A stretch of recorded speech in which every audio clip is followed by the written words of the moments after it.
Welcome to another episode of the Black Guy Who Tips podcast. I am your host, Rod, joined as always by my co-host, Karen. And we are live on a Saturday, ready to do some feedback. Yes, it is also Roger's birthday. It is my birthday. Thank you. Yes, I sung a terrible happy birthday. I don't know if I woke up this I morning, enjoyed it. but I sung happy birthday to him. And it's 45 years today. Time flies when you're having fun. So I'm glad it does. It feels like time's just been going by, and I'm very thankful and grateful for the people in my life that make me feel so so good all the time and stuff, and the things I've been able to accomplish and things we have coming up and all that stuff. And I just want to say I know it's my birthday, but honestly I'm just thankful for all the friends and family and you and fans and all the people that have made this journey so dope so far. So thank you to everyone. Yes, it is.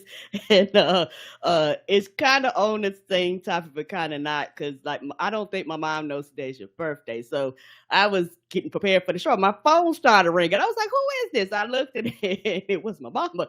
So I picked up. I said, hey mama, how you doing? And she says, Karen, you doing? She said, Karen, you doing a what does she call it? A play? I said, Mama, I'm not doing no play. She said, you doing a play or something? She said, she's 80-something years old. So I'm setting it up front. She said, you doing a play? She said, I heard Debbie and Sonya talking about it up front. They said, Roger and Karen doing the play downtown. She said, and I want to know about it. I say, Mama, I say, I'm not doing a play. Yeah. I said, me and Roger got something going on downtown. But I said, I'm sorry you missed it. I say, it was September the 9th. I said, but I didn't expect you to be there. She says, I wanted to be there. She says, I wouldn't have missed it for the world. She said, y'all doing the play? She said, I want to know. She said, I won't come and support what y'all do. I said, okay, Mom. I said, the next time we do one, I said, I will let you know. She said, okay. She said, out of cash. She said, even if I'd have had to Uber, I thought to myself, oh Lord, I'm gonna have to Uber her there, Uber her back, because I said, her cell phone is from when I was in my first cell phone from college. So I was thinking, okay, the phone would take you 45 minutes to type a text. So I was like, okay, Mama, if that's what you want to do. So I was thinking, why does she know about this? And why is she calling to play? It was just adorable. And she was like, well, tell Roger I said hi. I said, Mama, I will. I said, I love you and thank you for your support. I said, we took pictures and stuff. I said, I will show you pictures next time I come by. She was like, okay. I was like, oh, it was just so sweet out the blue for her to just show her love and her support. Because like I said, with her age and stuff, like I said, with her age, I didn't expect her to come.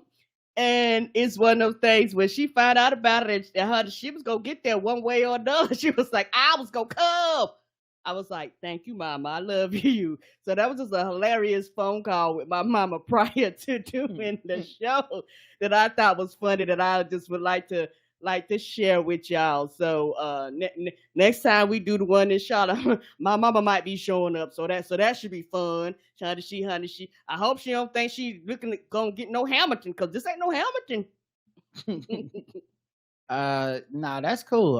I'm glad that she's doing well and that she checked in.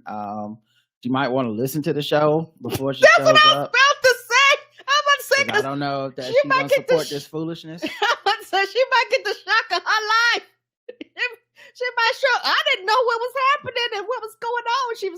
She was saying like, how many tickets y'all sell? I said, Bob, I said we had over 100-something people online. I said we had over 100-something, tickets, for people that was gonna be there. And she was like, oh, okay. She was like, I just want you to show my support stuff. She said, I love you. She said, and she apologized. I was like, Mama, you ain't got to apologize. She was like, I'm just so sorry. I didn't know. I was like, well, Mama, I didn't expect you to know. I think she was just in her mind distraught that something happened and I was doing it. She could come and show her support. And you know what? The older I get, the more thankful I am because she's retired now. And when I was younger, she, as a single parent, she could not and did not have the time to actually do and support a lot of the things that I wanted her to be there for because she was working 2 jobs. So now she was like, well, bitch, I got the time, so I'm going to come and show all the support. So I thank her for that. Make up time. I guess we'll see her next time. Yeah, I guess we will. We'll find out what she thinks because I don't think she's ever heard the show. I don't think she's ever heard the show either. All I know is she heard Debbie and Sonya talking about it, and she was like, what is y'all talking about my baby doing? And I don't know nothing about it. I hope she don't show up and then you start acting all different on the show. That's all. Acting brand new. Mm-hmm. All this cussing and sinning you've been doing. Oh shit now. But yeah, so it's the feedback show. Of course, this is where we talk about what y'all want to talk about, the things y'all said throughout the week. We want to make sure we highlight that.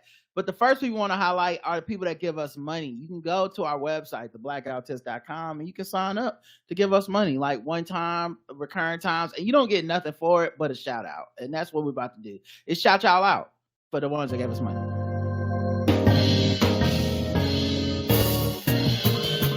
May I have your attention? You are now listening to Charlotte's own Rod and Karen. We welcome the good folks retired to the Black Friday Tips.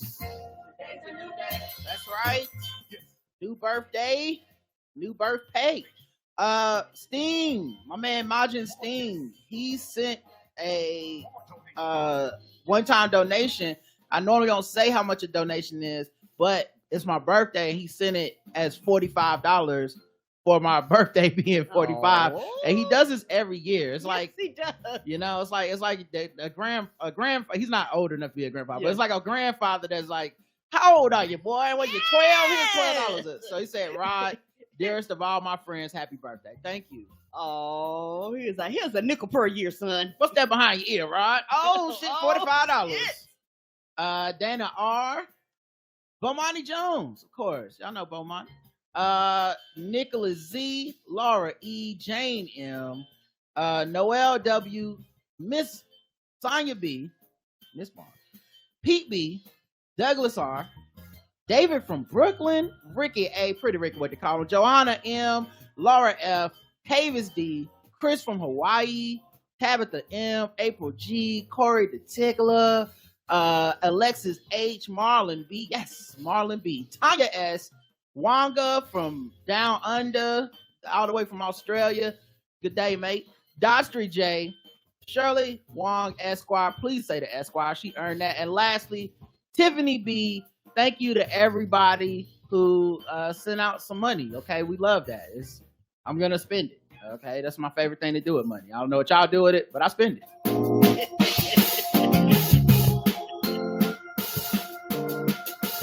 Now, we did not get any 5-star reviews. And here's the thing, okay? I know it's my birthday and I could guilt trip y'all that way. That's not how I'm going to guilt trip y'all this time. We need 5-star reviews because the last person that left a review is still that person that left a 1-star review that was like racist or whatever and didn't like our show. I think y'all should fill it up with 5-star reviews so we don't have to look at that every time we log on to check.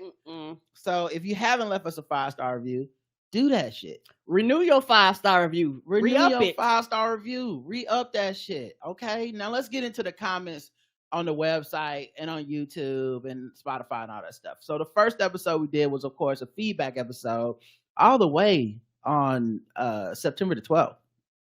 It's called 2768, the original Karen Stand. And it's got 9 comments. Ooh, y'all had something. What was I talking about? I had something to say. Y'all, well, not I, but y'all had something to say. I don't even remember. Collapsus says, in regards to the topic of not knowing things about specific subjects, it's really not about being knowledgeable about current events. I think what's annoying to listeners of podcasts, various podcasts, is the host or host not knowing things that are considered common knowledge in society. We're not all held to the standard of Socrates, but unfortunately public figures are.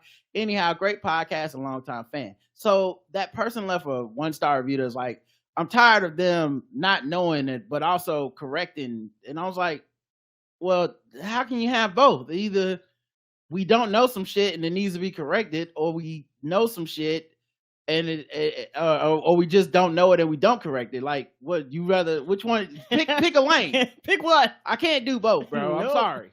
Nobody can. But here's the thing, though. Who decides what's common knowledge? Now that's true. You know what I mean? Because Like, we all have different life experiences. like for example, white women, Hollywood stars, common knowledge for most people, right? I'd say vast majority of people probably can tell they white women apart. I can't. There's like 3 white women Hollywood stars to me, and they're all the same, and they all do the same movie. It's not my fault white men want to fuck the same women. It's not. They do all the casting and directing and fucking deciding who's getting deals. It's not. That is not on me. Margot Robbie looked just like that woman from My Name Is Earl. Don't she though? Look just like a bunch of other. They are like identical twins. So like, what is common knowledge? Also, like, you might want to hold us to a higher standard, but it ain't gonna work. My standard is my life. So whatever higher standard you have for me, that's on you. That's your projection. I'm just like you. If you had to talk 2 hours a day, you're going to find out real quickly you don't know everything. And it's going to be some shit that your audience, not under pressure, not doing a live podcast, they know off the top of my head. I listen to other people's podcasts. I'll be knowing. I'll be like, oh, yeah, Godzilla, nigga. I can't believe you couldn't think of that. But, of course, when you're live and you're trying to think of, oh, what's that big lizard?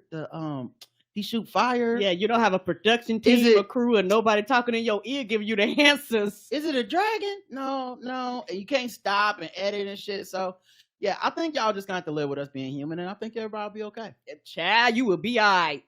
Appia says, the contrarian is an interesting phenomenon of human psyche, in my opinion. When I was younger, I didn't understand how someone could change their views from far left to far right. That seems so far removed. Like, for example, Johnny Rotten from the Sex Pistols, from punk to MAGA fan. Now I understand that it was never about specific views on society or politics. It was always about being against what people around them stand for, and they don't really care about any cause. My father-in-law, who is unfortunately not great overall, has a similar disorder. He used to be more on the left about workers' rights in his youth, and then when it pissed people off around him, to piss the people around him off, now he tries to be a right-wing provocateur. Ugh.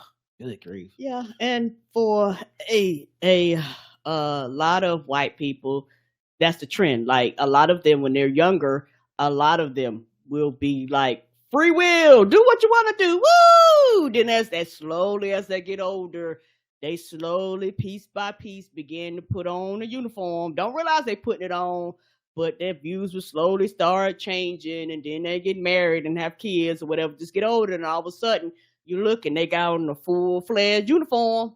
Yeah, I was watching Shane Gillis' stand-up on Netflix. Shane Gillis is a guy that people know because he didn't get the SNL job because there were jokes about Asian people on his podcast. And so he got quote-unquote canceled, but canceled into like a much bigger, lucrative platform by himself. He's like got a Netflix special. His podcast is doing great. He does sketches on YouTube. Like he's big time now without them. And the thing I liked about him is I remember he was on Joe Rogan's show, and I saw this clip online, and Joe Rogan was trying to be like, it's messed up. They canceled you, and, they don't think about, and he was like, no, I kind of did some cancelable shit, and I'm okay. Like, yeah, he owned his actions. I did what I did. I didn't get the SNL job, but it really worked out. I'm not mad at anybody. They can't have that shit on their SNL platform.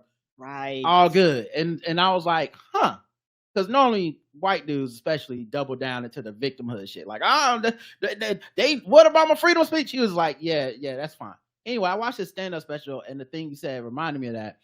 He made this joke about how he could feel himself getting older as a white dude, and it's like all white dudes have an angry Republican Hulk inside of them.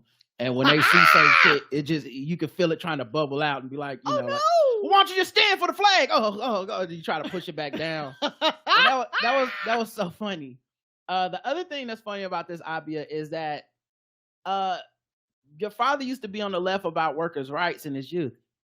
When it pissed people off around him, it still would piss people off if he continued to be for that. He just might be around different types of people now or something, or he may just have changed his belief system or whatever. But he could still be pissing people off. I don't know if you noticed, everything's on strike around this motherfucker. People don't really fuck with workers' rights on every side. It's not actually a unifying belief system, apparently, which sounds ridiculous, but is true. Yeah, didn't somebody else just go on strike? The United Auto Workers went on strike. Okay, yeah, because I seen shit, but they was like, yeah, we clocking out, we on strike now. It's like, oh, okay, let's go. So it could be your father-in-law is kind of like, weirdo or whatever, that changed his belief system. He's the kind of person who talked the anti-vax talk, but secretly got vaccinated while his companions didn't, and some of them died. Good times. Ooh, hey. Yeah. Ooh. Yeah. Not him coming to the funeral like we stand together. Anyway, I got a appointment for Moderna. I'll be right back, guys, everybody. But keep breathing in each other's faces without masks. Don't let them tear us down.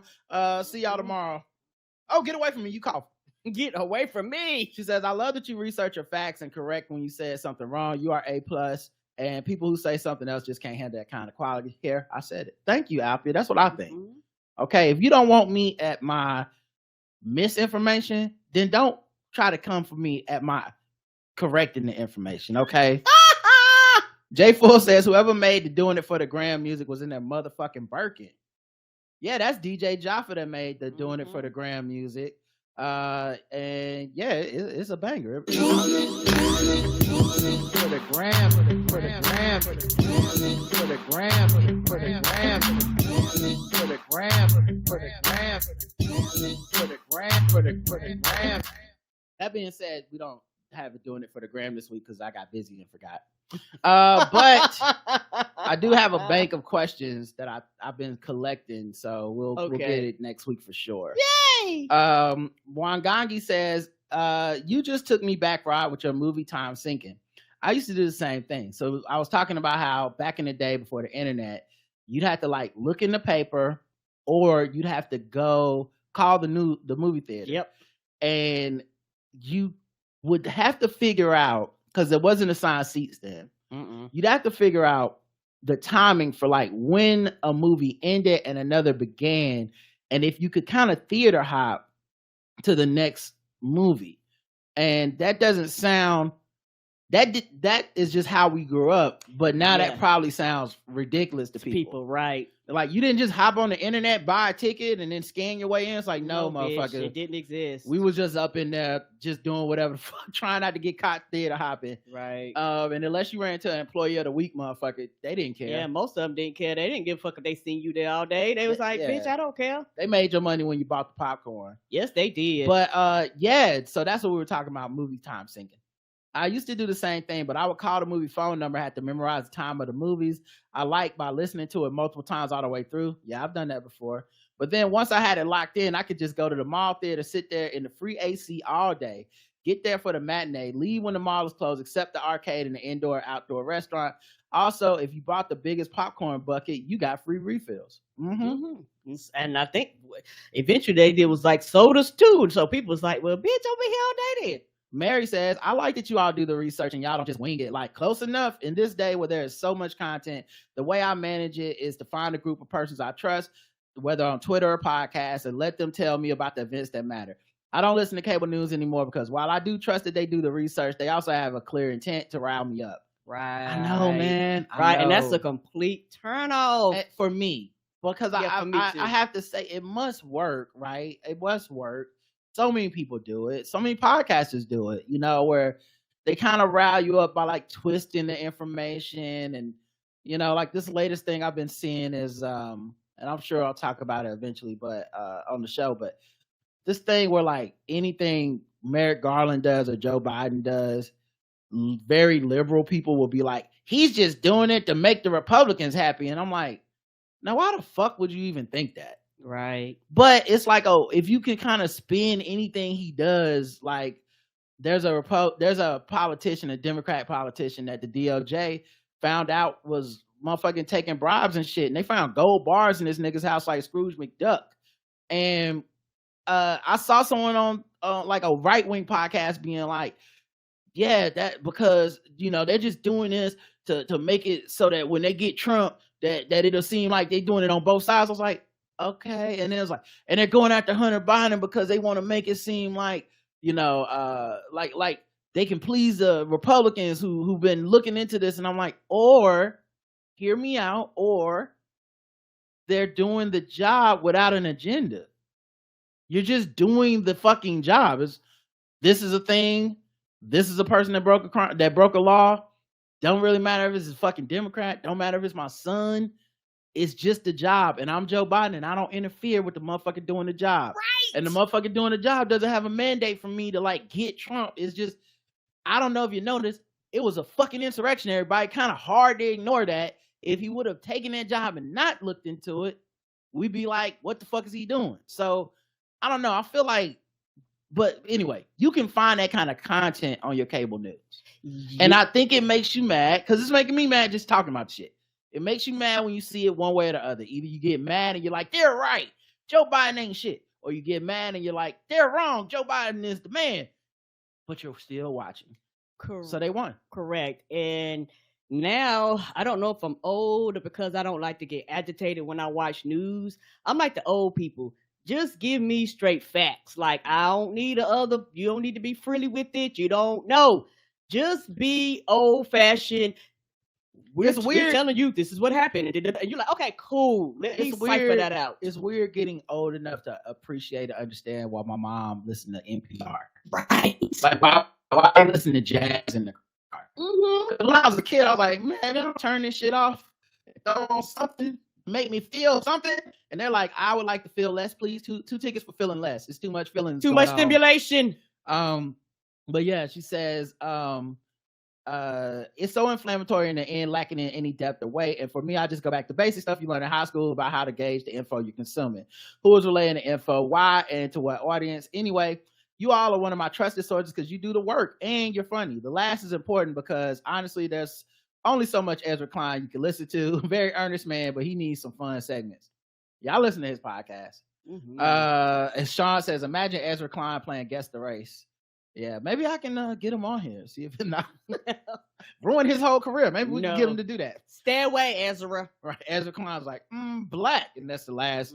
That clip goes viral. That's the last time we see him. The only Ezra is the Ezra from Star Wars. Like, we might get him on here. The rest, that Ezra, no. Hustle No Flow says, I appreciate that you all correct information. There are podcasts that I had to stop listening to during the pandemic because they would bring up a topic and then go on rants about motives or actions that made no sense. And if you actually knew the topics or read the whole story while they were talking about headlines, it was getting, oh yeah, that's sad. Yeah, because some of them don't read the articles. It's hard too, because I think there's so much misinformation, and the way we're consuming it through social media is like sound bites and headlines. Yes. It's so easy to get misled.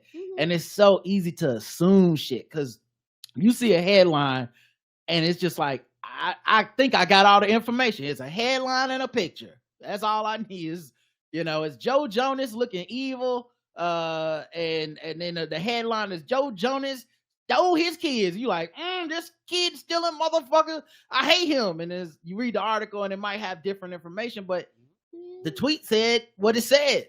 That's good enough for most people. It was like getting riled up just to be riled up and have people pick a side. Also, after a conversation with JL, I went and listened to an episode of his podcast about the strike, and I was kind of sad. Even without knowing all the facts that you shared about writers' actual lifestyles, I don't know why people have to make all these false equivalencies between actors and CEOs or which union is more worthy. At the end of the day, whether it's a teacher, auto worker, nurse, writer, or actor, at the end of the day, it is work.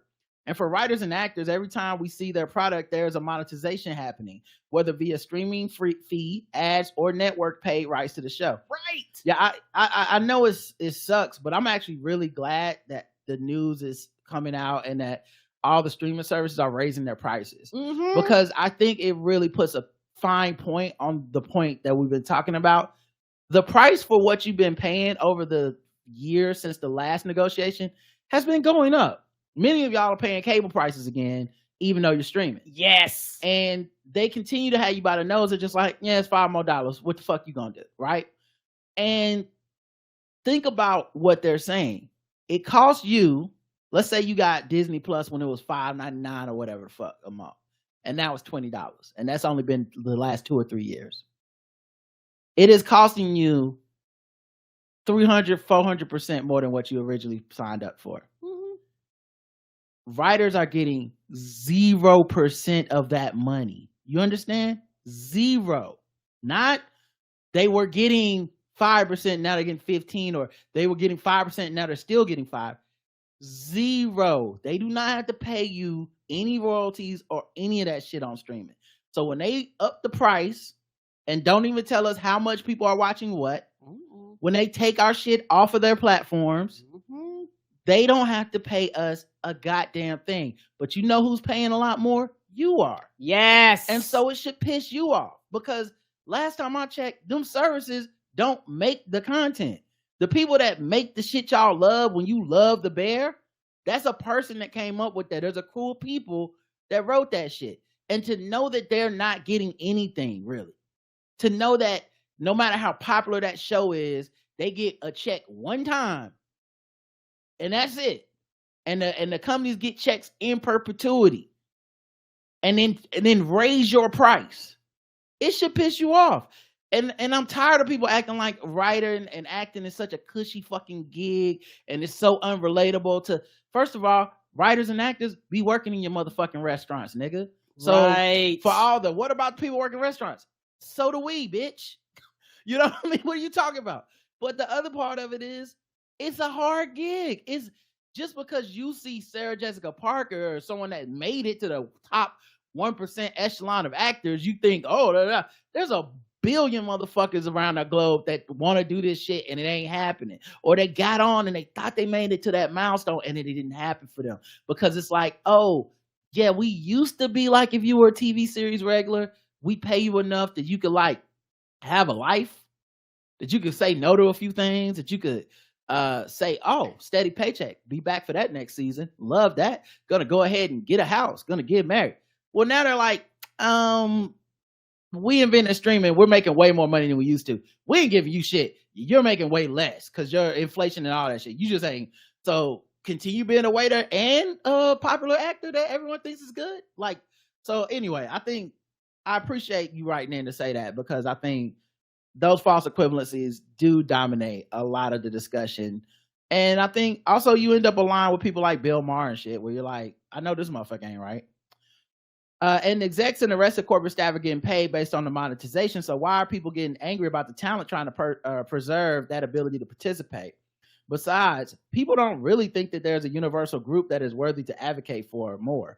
I know nurses that think that I know nurses that resent teachers because teachers don't work 12 months and want to get paid. Right. We have to stop caping for worshiping corporate execs for being rich and adopting their mindsets about other working people. Yep. Yeah, and it don't make sense, because you are a nurse. You know how you got to be a nurse? A motherfucking teacher taught you, bitch. Like that concept doesn't make no sense. And the school system is not 12 months. Some are, but most not. So yeah, and on top of that, they should be paid for the months they don't work. You know, because what they don't tell you is that the average teacher, like some of these other jobs, working 2 and 3 jobs. Why you think your a 5th grade teacher is also the coach of the soccer team, which is also the substitute nurse, which is also the assistant principal. Bitch, they work in all the jobs. And they have to pay for their own school supplies and stuff like that. Right. But the point is, when the teachers union is up for wanting more money, when the teacher union goes on strike, it's the same pattern of vilifying them. The auto workers union, it's the same pattern. You know, of the people that are at the top of these companies, a lot of them have more direct access to press and media outlets. And so it's easy to vilify people. Just don't be a sucker and fall for that shit. Right. Like I said, that's not to say, I still think JL's episode was like funny and stuff. And there was like, I'm able to laugh at it, even though I disagree with some of it. And I also think there's room to be critical of the strike process if you want to be critical. It's just the power imbalance is so ridiculous. I don't know that you can ever completely state or understand it if you don't understand the entire process. Like, it's easy to like jump into some like what I would call like mental fallacies. Like, you just jump into some shit like, I mean, look at Liz Lemon out there. Motherfucking Tina Fey thinks she got it bad. It's like, what? That's That's like saying, look at look at the NBA. LeBron wants more money. It's like, well, technically all of them want more money, so that's what a union does. And why aren't you looking at the people making, the least amount of money in that situation? And why aren't you looking at the owners who make all the money? Like, it's just crazy. Anyway, so then let's check the YouTube for comments for the original Karen Stan. No comments there. Okay, that's fine. Let's check the poll. Which describes Bill Maher's politics? Liberal, moderate, or conservative? That was my question. I just wanted to know. Conservative. Karen says conservative. 71% of our audience thinks he's conservative. 20% say he's moderate, and 9% think he's liberal. Meanwhile, on Spotify, 3% liberal, 17% moderate, 79% conservative. Mm-hmm. Yeah, I think times have changed enough in our I think times have just changed so much in the years since Bill Maher came to prominence. I think there was a time when I would have called him liberal way back in the day at the beginning of Politically Incorrect, maybe. And then there came a time where when he first started. And then there came a time where I realized, like, oh, he's not really liberal. He's kind of more moderate, and that's fine. Like, I'm this is back when moderate meant, like, I smoke weed and I fuck hookers, but also I'm not really with, the people being fat. I don't like fat people or something. And you like roll your eyes because it's annoying, but in general, you're like, whatever. He seems to be mostly in the right position. I think something happened to him, kind of like what happened to Chappelle. They just kind of decided to be old. They just went, this is as far as I'm going. I'm actually going back the other way now. And I think it's funny, the fucked up things. And I think the people that want more and better shit, you're the ones who are wrong. And they don't want to progress. Yeah, and that's fine. I don't really fuck with them like that anymore. But I mean, that's their prerogative. But I would say he's become conservative, but a lot of that's because everything's been so polarizing. There's no middle ground on a lot of issues anymore, especially since Trump. It's just the middle ground is not really one to occupy. And also, some of these things are about people's human rights. They're not gonna middle ground you, bro. No, they're not. Pick a side. They're not gonna middle ground you. So anyway, I would say he was conservative as well. The Q&A on Spotify was Walking Dead recaps are back. Kaden says Karen is speaking pure facts about why people hold misinformation so close. Even when facts are clear, the delusion is a safe space they want to stay in. They're going to be doing it more with Biden too. Vincey Sweet says, yay.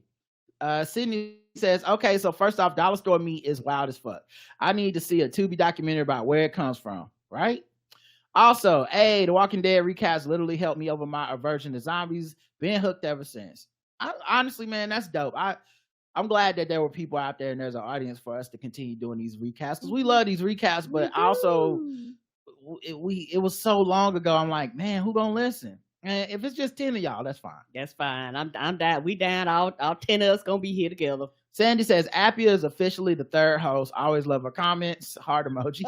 We love Appia. She do be like first. Our Russ MR says great.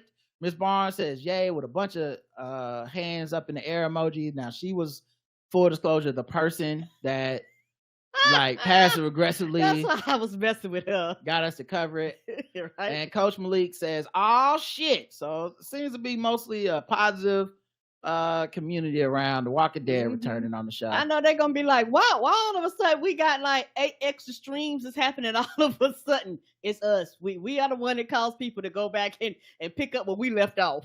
Episode 2769, Stormtrooper Fails, which was our first Walking Dead recap since returning. Tootie Tar says Walking Dead Wednesdays are back. Yeah, baby. Thank you, Rod and Karen, for doing this.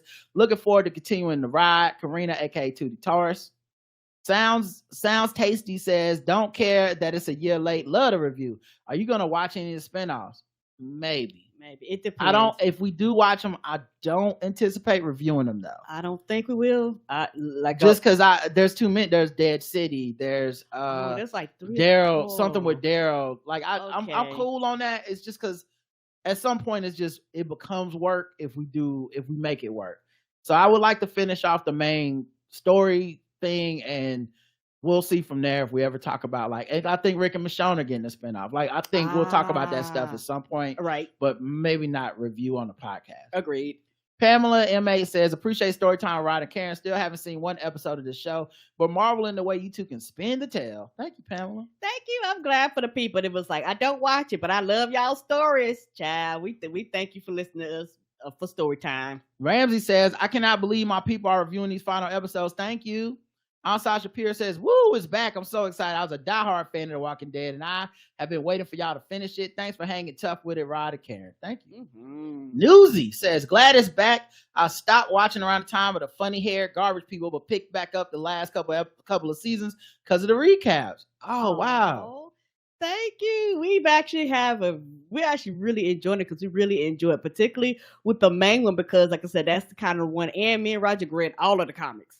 So for us, I like, let's finish this one. And this is the last season of Fear. We'll probably do the Fear. And then after that, it's kind of we don't know. We'll see from there. Miss Mar says, in the words of the great songstress actress Tisha Campbell, I'm still here, still riding for The Walking Dead, waiting until they stumble on an all-black community where we are thriving, because we know how to live under unwarranted threats. But this black community won't even trust them enough to let them in, because they still remember whites' propensity pre-Z-Pac to Columbus anything they touch. Like, no. That has been my working theory, is that in all the apocalyptic movies, because I don't think The Walking Dead is like this. I think The Walking Dead has a lot of diversity. But in all the apocalyptic movies and science fiction where the whole cast is white, basically, ain't no black people around, or whatever, I always just imagine somewhere just a black community thriving, minding their motherfucking business, and the other people out here fighting aliens and shit, and they just like, you know what? No, we just staying in the crib. Y'all good on that? Good luck. Evie says, I miss these recaps. It brings me back. Even though I know how this ends, I still enjoy hearing your perspectives because it makes the show much more fun. I gotta say that the actor who plays Sebastian does such a good job of playing a douchebag that he will forever be the character for me, no matter what role he plays from now on. I look forward to more recaps. I'm here until the wheels fall off. Thank you, Evie. Thank you. And yeah, that Sebastian, that actor is amazing because I hate him. Yes. Would you let Carol babysit your kids is the poll. Okay. Oh, wait, shit. Let me check the YouTube, see if there's any comments for this. Oh, there were two. Turk says, for some reason, I thought you guys finished all but the last 2 episodes. Pleasant surprise to get 8 more Walking Dead recasts. Thanks. Well, all but the last 2 would just be cruel. Tipsy says, I want to say thank you for this. After our family pet passed away earlier this month, I've been hella sad. Oh, sorry to hear that. Sorry to hear that. I finally started catching up on episodes, and to my surprise, you all started back during the recast of The Walking Dead. And for this, I will say thank you. In a moment where I'm trying not to cry all over everyone, this recap has brought me tremendous joy and laughter. Love y'all. And P.S. Karen's beauty is beyond. 10s across the board. Keep your foot on their necks. 5 heart emojis. Oh, thank you. I agree. All right, let's see the poll results. Would you let Karen babysit your kids? Yes. No. Would you let Karen babysit your Carol, kids? I'm sorry. Oh, okay. I made a mistake, everybody. Sorry. Would you let Carol babysit your kids? Yes, no, or look at the flowers? Karen? Yes. Yes, you would. 52% say yes, 28% say no, 21% say look at the flowers. Because, she killed that kid that one time. So I don't know. You can't be out here eating your sister now. 40. That's true. 41% say yes, 36% say no, 23% say look at the flowers on Spotify. Let's check the Q&A. We want justice. Deliver Sebastian now. That was a Q&A. Facts. We need that zombie justice, says Creasy. Magnificent Breeze says, hiding her son like Drake had me cracking up in Walmart. Thank you. June, that was off the top of the dome. I didn't write that down. June said, we are the survivors, definitely. Ash Quash says, I'm so glad these are back. I've never seen a single episode, but I've listened to every review. Laugh my ass off. Y'all are my version of sitting by the radio for a weekly story. Wow. Oh, thank you. Can't believe there's more. There's so many of y'all. That's crazy. They do it for this, and particularly Game of Thrones. There's people that go, I don't watch nothing but the Game of Thrones, but y'all recap it. So when I'm back in the office and shit, and they get to talking about it, I know who the characters are. I can jump in and fill them in. Let's see. L. Belange says, so happy you two are back at this. Sebastian is one of the characters I hated the most throughout the series. When Milton said all the men in the family were like him, like, yeah, obviously, get out.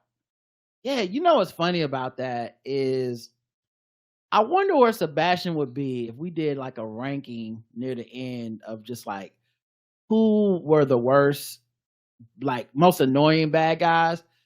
He's got to be up there, man. Most annoying? Yeah, I think the mayor of Hilltop, the original one, I think his name was Greg. The one that Maggie killed. He was up there too. God damn, he was the worst. Yes, he was. But yeah, there's Angela. Yeah. What the fuck was Angela doing? When she fucking betrayed everybody for the governor, for some governor dick, girl. If you don't get out of here. Anyway, next episode, it made me mad all over again. Right? What the hell? Angela was out here threw Michonne under the bus. Yes, she did. After Michonne saved that woman's life, she just threw her under the goddamn bus. Boy, I swear to God. She was the original white feminist. Angela. The next episode was 2770 Bobert's Beetlejuice and Booty Juice. We had some comments. J Full says, a simple pleasure in my life is pulling into my parking garage right as the sword ratchet and sound effect comes on. Y'all be holding a nigga down in this LA traffic. I hear it's bad out there, so you're gonna be stuck. Might as well be stuck with us. I clear as well. Ernest says, I don't know why there's any question. This Jonathan Majors footage is the most authentic conflict resolution since the beginning of Mr. T's Treat Your Mother Right video. Ramsey D. Jenkins says 5 stars for the episode and 25% on Tyler Perry fucking with black people segment. I co-sign with Rod about black women knowing what to do and how to love black men. As a black woman, I've been taught many things about relationships and love for many years. At some point, I had to unlearn many things about marriage and relationships that I was taught, especially the part about staying and working it out when that work comes from one person instead of the couple. Mr. Perry was asked a question and he answered it. Let YouTube tell him Mr. Perry gaslit all the black women in America. Yeah, I think that's the thing for me is I don't know why these people keep asking these questions because the talk don't even be about that shit. And you just these aren't experts. These are just people. And you're asking them questions that have very loaded consequences. With this like racialized, like what do black women need to do? You're not even talking to a black woman and you're asking what do they need to do, right? As if they need to do something or they haven't figured something out. But then the other part of it I thought about was I just want to get famous enough. So when they ask me the question, I can be the first and only ever black man to be like, I don't know, I think they're doing pretty good. Like, I just need to be that famous. You'd be so boring. I'll quit. They'll stop asking you after a while. I can quit and stop being famous the second. I just want to show it's possible. Because right now I haven't seen anybody just say to the question like, yeah, I don't know. It seems like that's not my business. So, Look like they got it handled. Yeah. Like, I don't know. Black women seem to have their shit together. So I'm just going to leave it at that. Like, what would happen with the world, with the host of the program, their head would just explode in front of everybody? Would they cut the commercial like, this is off the air? We gotta go we have technical difficulties. Yes. With all the colors on the screen. He was supposed to say some shit that made everybody mad and he didn't. What would happen? Appia says Lauren B is absolutely the worst, and normally this behavior would be reason enough to resign. But as you said, it's only a numbers game. Now, interesting to see that also men will overlook a terrible character for hotness. Not only for a one night stand, she looks hot. I give her that. Maybe what Drew did was good after all. By accident, other hosts follow her lead now. Yeah, I agree with all that stuff. And I think what's interesting is I was listening to What's the Tea, and Nick Jew was going in saying like she actually is ugly. But I also feel like we're saying there's a thing that liberal people do where like we don't comment on people's bodies and call them ugly and shit if we like them or they're a good person or whatever. We think that's wrong and mean. But when we don't like somebody, it's like Jason Wood, like you can call him fat because he says reprehensible shit, so he's fat. Someone that you like that's the same size as Jason Whitlock, you're not gonna say that shit, right? And I think there's an effort to call like Lauren Boebert unattractive, and it becomes this thing of to me, it becomes this thing where it's a weird kind of like gaslighting, almost like, well, y'all know that person's conventionally attractive. It doesn't matter if it's like your type or not or whatever. You know America, you know how the fuck they get down. They think that woman's hot, period. They thought Sarah Palin was hot. They think, like this is what the fuck. She got the job. They think this person's hot. Even if they're just hot for work or whatever. But I don't want to like take it away, because I think it's part of the equation of what allows a person like this to move through society the way they move. Yeah. So she acting like this ugly bitch somehow is just that. It's like, no, if she was ugly, it would have been a different response to it. Honestly, yes, it would have been. No matter what her politics are, if people found her unattractive, it would have been a completely different discussion about what happened in that theater and about even her rise to success. Now we can argue and discuss what makes people think someone's conventionally attractive and shit all day. That's all kinds of white supremacy and all kinds of like shit in patriarchy and stuff embedded in that. But no, people think she's attractive. I'm not gonna sit up here and lie about it. So yeah, just because she's a terrible person doesn't it doesn't change anything for me. And it's not like her being attractive to all these people makes me go, well, shit, I don't have a problem with her politics. Like, she's still a piece of shit. Yes, you can be a hot piece of shit to people. You know what I mean? Yes, you can. And she is what white people consider hot. That's just what it is. Yeah, their standard of hot. It's a long legacy of white people think that's an attractive type of woman. Mm-hmm. Same thing with Melania Trump. Terrible person. Was in fucking Playboy because people want to jack off to her. Still terrible. Yes, she is. Anyway, Abia says, I come from a working class family, and the concept of a housewife with a provider husband was unknown to me until I was maybe 9 or 10. Women in Poland all work jobs. My grandmother's always worked outside the house. I could not work and be a kept wife, that's for sure. It's not in my program, so I never looked for a provider. I'm a stressed but financially independent woman. Yeah, I hear you. It ain't for everybody. No, it's not. And I don't think I would want that either. Because like you said, it's something where I was kind of raised to work. So for me, I don't think I would want to be at the house all the time. Like the way my mind ticks, that would drive me up the wall. I couldn't take that. I need to be doing some job, something. Mm-hmm.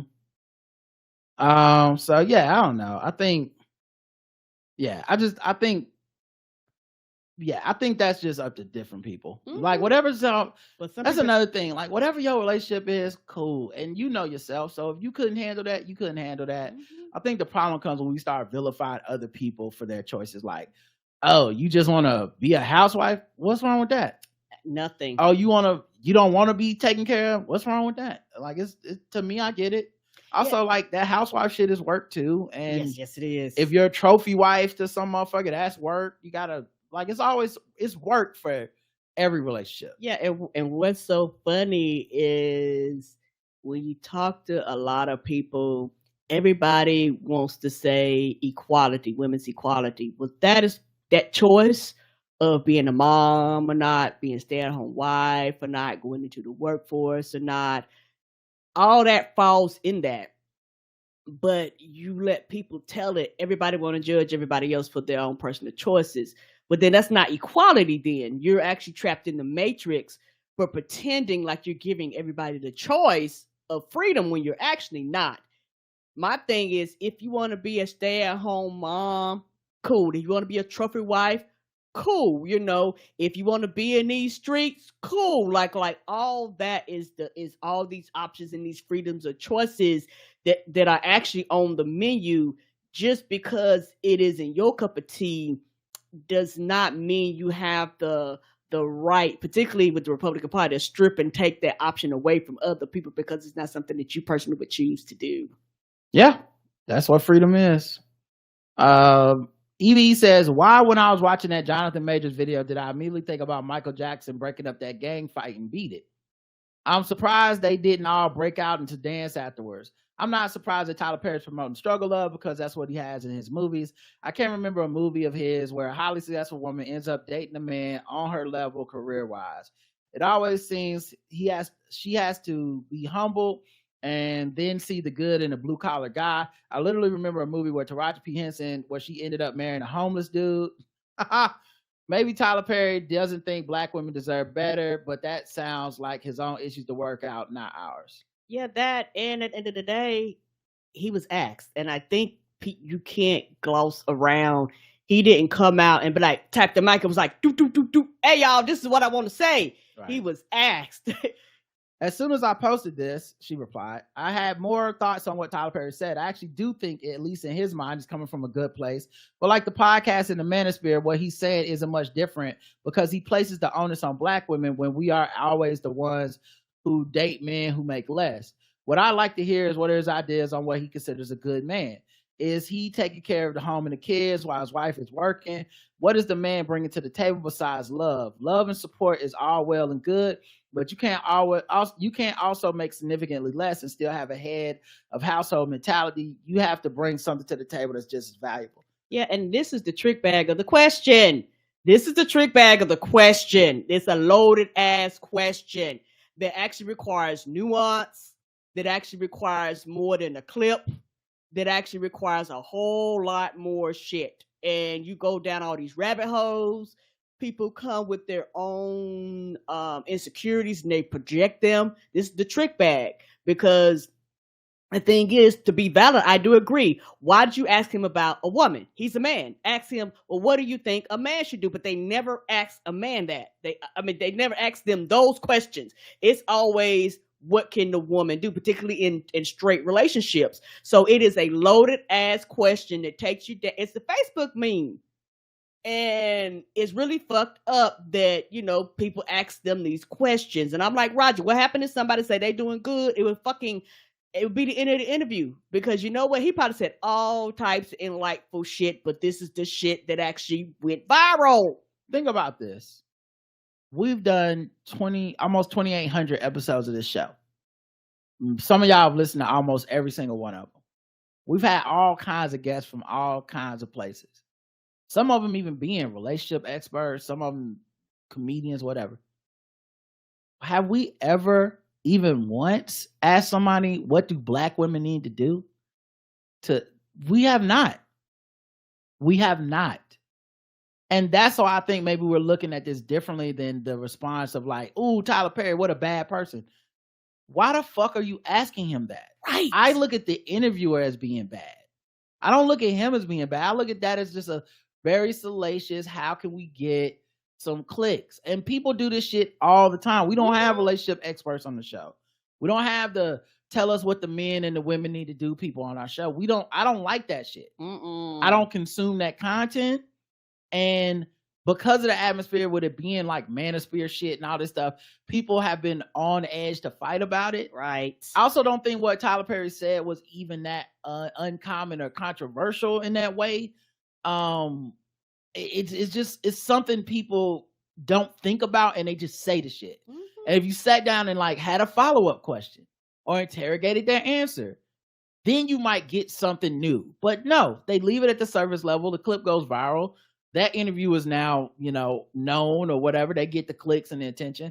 But it's, to me, just a lazy question and a lazy answer to a lazy question that he probably wasn't prepared for. He probably wasn't even thinking about that shit. Right. It just seems stupid and a waste of fucking time. And it's just one person's fucking opinion. He has no effect on the rest of us. Like, even with his movies and shit, we don't watch his movies like, and that's what I'm going to do with my life. No. I'm gonna start wearing a wig and popping caps on people. No, we look at the shit as entertainment. We move the fuck on. Mm-hmm. And it's also like this weird black thing, because the reason I bring up the race part, I don't remember so much of this happening around white like directors and movie makers and entertainers. They're not asked to be like leaders or the saviors of the people that watch their films. Like, we don't watch.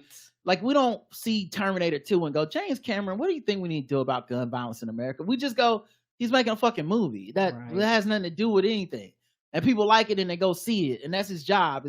That's his only job is to make a movie that people will go see. So yeah, I think that's one of the reasons I just found the question to be so, I don't know, such a setup that it feels. I'm not so mad at him as much as I'm like, God, it fucks with me that every time we all too often, not every time, it fucks with me that all too often this happens in these black spaces where it's like, how are we gonna fix black women? Nothing's wrong with them. The fuck? Anyway. So then and then in all fairness to the person asking the question, let me in the audience, let me be fair to that.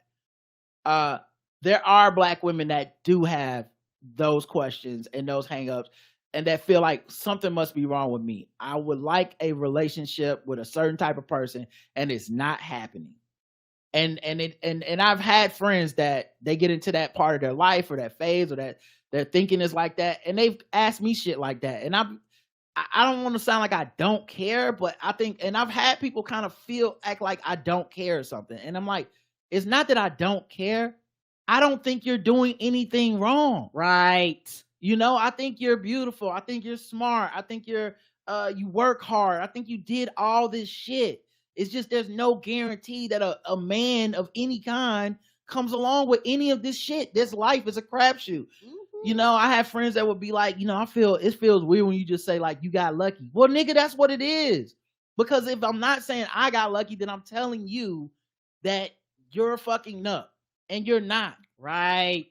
Everything, I could have done everything the same in my life and just it didn't work right. Something happened and then boom, I'm not with Karen. I'm not with anybody or something. You don't fucking know. You don't know. Even the people you think are happy that are with somebody, you don't fucking know the quality of their lives, the qualities of their marriage. You don't know. You don't know what the fuck they get around to in secret. None of us know shit. So you just have to try to be the best person you can and move forward in that way, because there's no advice that's going to be a magical fix. Nope. And that's what people are looking for. And it ain't that simple. And if you want a magical fix, you're going to get an answer like Tyler Perry's answer, because it's the closest one to the truth, which is, well, just go fuck anybody. Just go be with somebody. It don't matter what. Go be with somebody that just you would never fucking think about being with, because at least you'll be with somebody, but don't nobody want to hear that shit. Right. Everybody get mad when you say that. Correct. So that's what happens in these conversations. And I think it's fucking stupid. Just black women seem to be doing the best they can. They fucking educated, they got money, and now we want to turn that into a negative. What? You ain't got educated and got money? Well, what the fuck I'm supposed to do? Sit around waiting? Like, nigga, come on. All right. On YouTube, Home I Create, heart emoji. Carrie Moon 1 says, on the TikToker, them looking like the dulce de leche stack in particular. Oh, the pancakes. Okay. From experience I also did a little ditty when I ordered them. My God, they must be putting crack in them because they are delicious.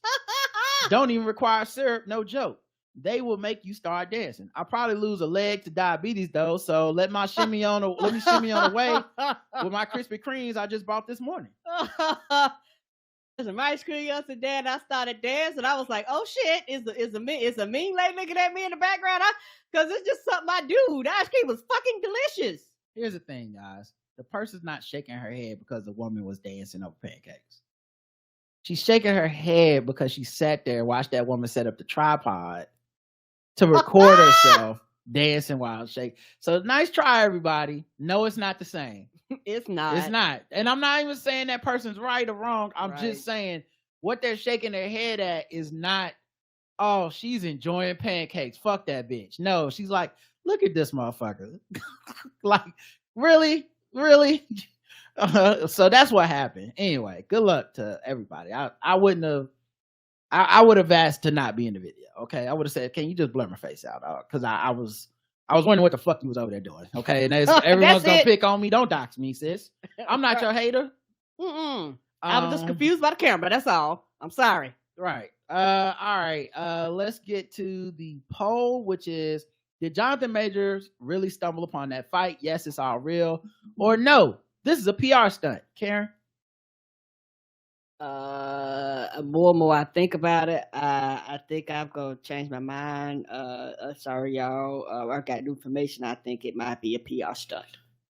Well, 80% of the audience agrees that it's a PR stunt, and it's the same on both. 80% think it's PR, 20% think it's real. I think it's PR stunt. I'm sorry, y'all. I wish I could. The timing is too good. But the fact that it didn't go viral anywhere else is wild. All about that. Cameras, there was no different angles. Everybody was recording these two girls fight, right? And kids they recording it to post it. Yeah, they've been all across TikTok everywhere. And Jonathan Majors showed up and broke up your friends fighting. And no one went, I gotta put this on social media. The first and only time we saw it was TMZ where everybody's faces blurred out. I don't know, dog. Are we sure these aren't people trying to make a little check because the Actors Guild strike? I don't know, dog. I don't know about this one, dog. I'm sorry. And it also has no bearing on whether or not that case is real. So it sure does it. I don't know, man. I don't know. That's a wild one to me. Because we know, child, y'all know when that boat when that boat incident happened, we had 45 different versions of that. Mm-hmm. The Q&A was, you know what? Fuck this happy ass lady. I'm tired of acting like I be the bigger person. Stop being weird. King Entropy says she's giving me that close talk, Drew.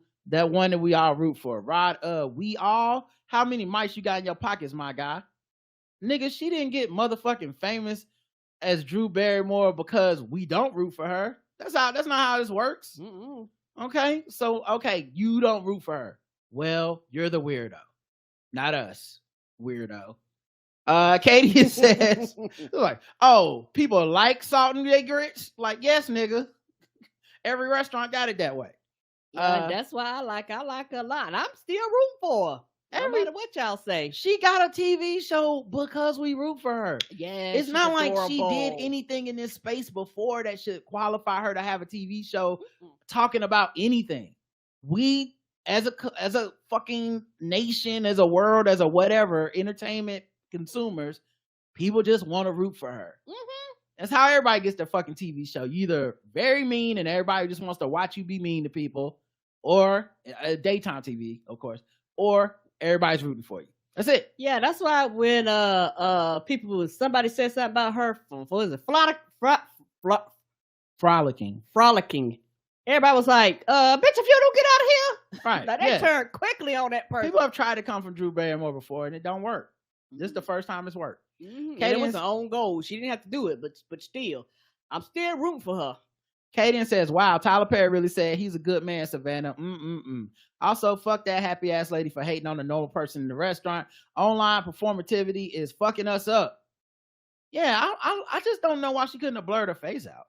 Because it was once she started trying to attack the woman that's the problem that I thought was stupid. I was like, well, it would have been fine. Even if you didn't blur her face out, people would at least be like, oh, look at that woman hating on you and just laughed about it. But once you start turning into like, she's doing something to you, we need to go get her. And then when a black guy disagrees with you, it's, these people are own slaves. Like, what is wrong with you?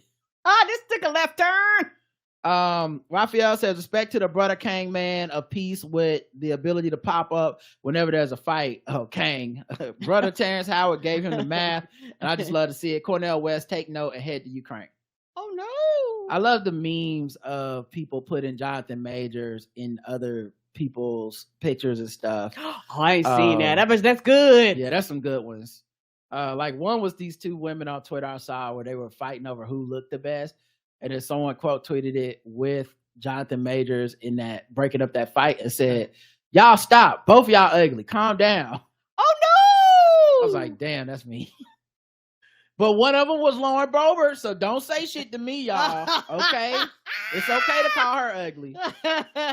She is a terrible person, though. She's a horrible person. I'll never correct you. If I get it.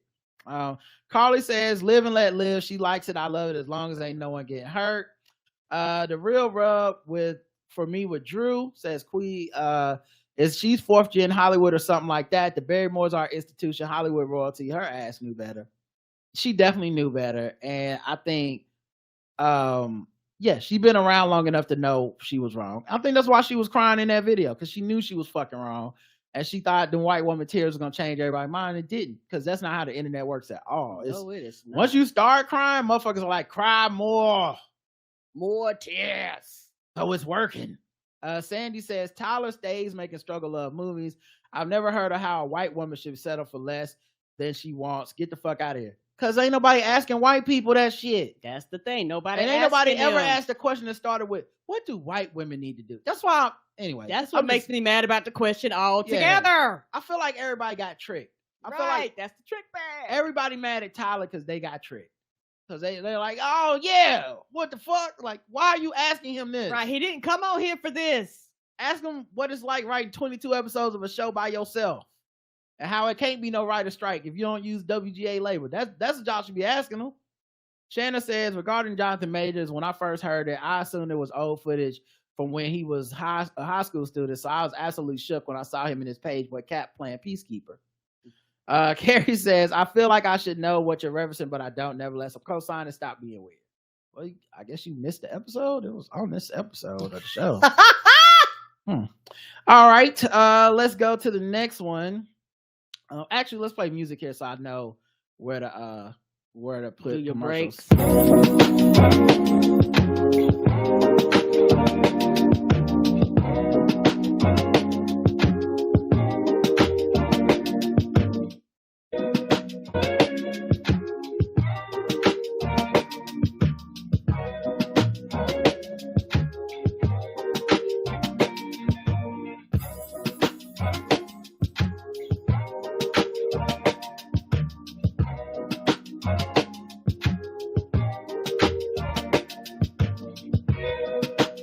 All right.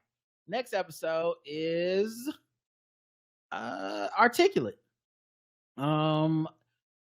We had 7 comments. Appia says, when terrible politicians come to power, I once asked myself if it makes me feel any better to know that I have, as an upper middle class person who is in the opposite sex marriage and works for a big pharma and has a German passport, will not be affected a lot, at first. The answer is no, not at all. When others suffer, it's still very bad. I can't feel good knowing other people's lives will get worse. So either I'm a decent person or generally anxious, or both. I think it's both. And Wangani says, ain't nobody free till we all get free. At least you want to be on the anti-suffering side. That is not and then there's a yellow fist for emoji. He said, that's not a Simpsons fist. That fist was black when I posted it. Well, thanks for letting us know. Jan says, Bamil says Jan Wenner, who is the person that runs Rolling Stone, that did that had those horrible racist points of view, would never play Ski Yee for the kids. In all fairness, though, he also never played To Pimp a Butterfly, Songs of the Kid Life, Electric Lady, Folklore, or Renaissance for the kids, especially not Renaissance, because that's a woman and a black, double in articulation. Also, you're right, Rod. The message was for a long time that rock and roll was for whites. I used to think something was wrong with me because I loved all the hair metal until I saw In Living Color when I was pushing weight back in '88. Disclaimer, I was never actually pushing weight. They made me realize that there was more to this rock shit than white boys with long hair. It led me to a world that contained Jimi Hendrix and Bad Brains. What's even more ironic is that he named his magazine Rolling Stone after a band that modeled their whole musical legacy off of Southern blues. And by Southern, I mean black. The whole foundation of American popular music is black. But you know, niggas don't speak good. Fuck Jan Wenner as a staff record label and as a motherfucking crew. Yep. EV says it's crazy that Jan Wenner can't think of a single black master of rock, even though black people were the foundation of rock. Rock music was copied by whites and packaged to a white audience to make the white music more palatable. The same as country music. I think that's why so many black people gatekeep rap and are resentful of white rappers, even talented ones like Eminem. Jan was so comfortable in his racism, he told on his damn self. Exactly. And the Eminem thing is kind of like the Lauren Boebert thing to me, right? Where it's like, I understand the motivations for wanting to detract from this person because you want to be protective of black, blah, blah, blah. But I also feel like you're gaslighting me by saying this nigga was whack and nobody ever liked his music. Right. So I have to come through and be like, calm down on that. But I also do understand the impulse to gatekeep, right? And I think we've had this shit happen so many times in so many areas where the white man's ice just gets to be colder. And certain niggas will fall in line with that and believe it too, which makes it even more angering. But yeah, I think white people often they don't do any interrogation of work on what white supremacy is. Right. They're not reading those books. They're not listening to those people. They're not around those people. And so his comments felt so ignorant but so authoritative that all I could think was he's not around anybody who will even question this. His life has been so charmed and empowered that he couldn't stop for a second and consider, damn, isn't that racist? That no, it can't be racist if I thought it. No, there's just not seven of the 7 people I want to talk to who are masters of rock and roll. 0 of them could be black. How could Stevie Wonder ever articulate what music is for him? I'm on a board of the Rock and Roll Hall of Fame. Right. How can the many black folks who've been in, how can any of them possibly be masters of the craft? Right. That's why you have to go. You cannot be on the board where every year we look at thousands of applicants from all around the world and determine who's on here from all types of genre of music. You can't be on our board, sir. Evie goes on to say that teacher didn't teach those kids that song, that Ski Yee song. No, she did not. They already knew it. My brother is an elementary school teacher, and he said the kids know all the lyrics to the Sexy Red song. There were little girls singing "My Coochie Pink, My Booty Hole Brown," even the little white girls. That song was all over TikTok this summer. These parents just aren't monitoring what their kids are watching on the internet and want to blame the teachers for using creative ways to teach their children. Correct. Wangangi says, are the membership details or other sidebar options super new? I hate to think I've not been noticing them. Look at membership details. 7 years. Also, shout out to y'all. I ain't never had a job for 7 years. So that's interesting. You noticed that. I did some stuff on the site because it updated WordPress, and for some reason, it made some of the sidebar widgets. This is such nerd shit, but it made it inactive, and I just reactivated them. It used to always be on there.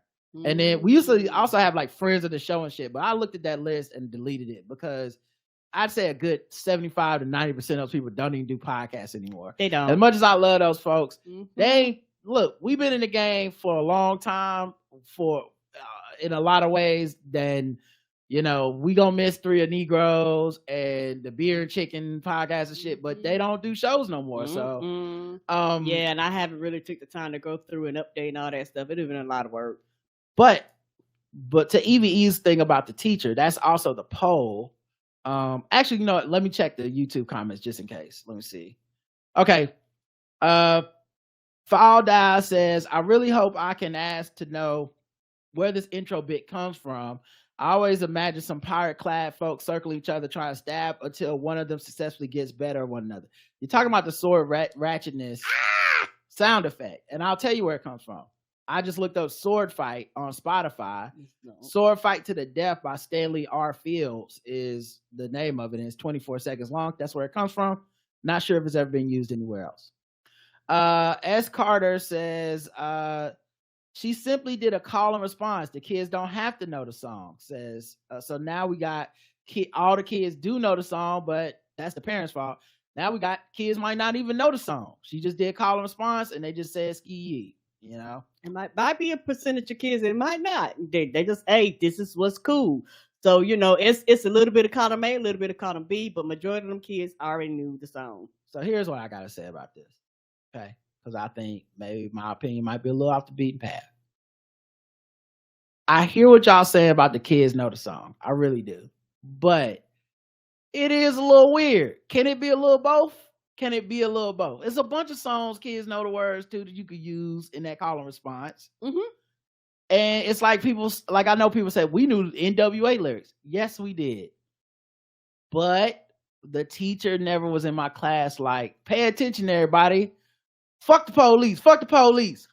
That's not going to happen. At least years ago it wouldn't happen. It's a Facebook meme. Yes, it is a Facebook meme. A totally reasonable person could feel a bit uncomfortable with a teacher doing that. And also you could feel like, it's just life is not that big a deal. I'm kind of on both sides of this one. I'm like, it's not that big a deal. Also, it is kind of weird that you did that and posted it to Twitter. It is. Or if you hadn't to posted TikTok. it online, you'd have been just fine. This has been y'all routine, and everybody would have moved on. Well, once you post it online, it's like you're asking people to have an opinion. Yes, like you are. You put that shit out there, little kids singing along to it.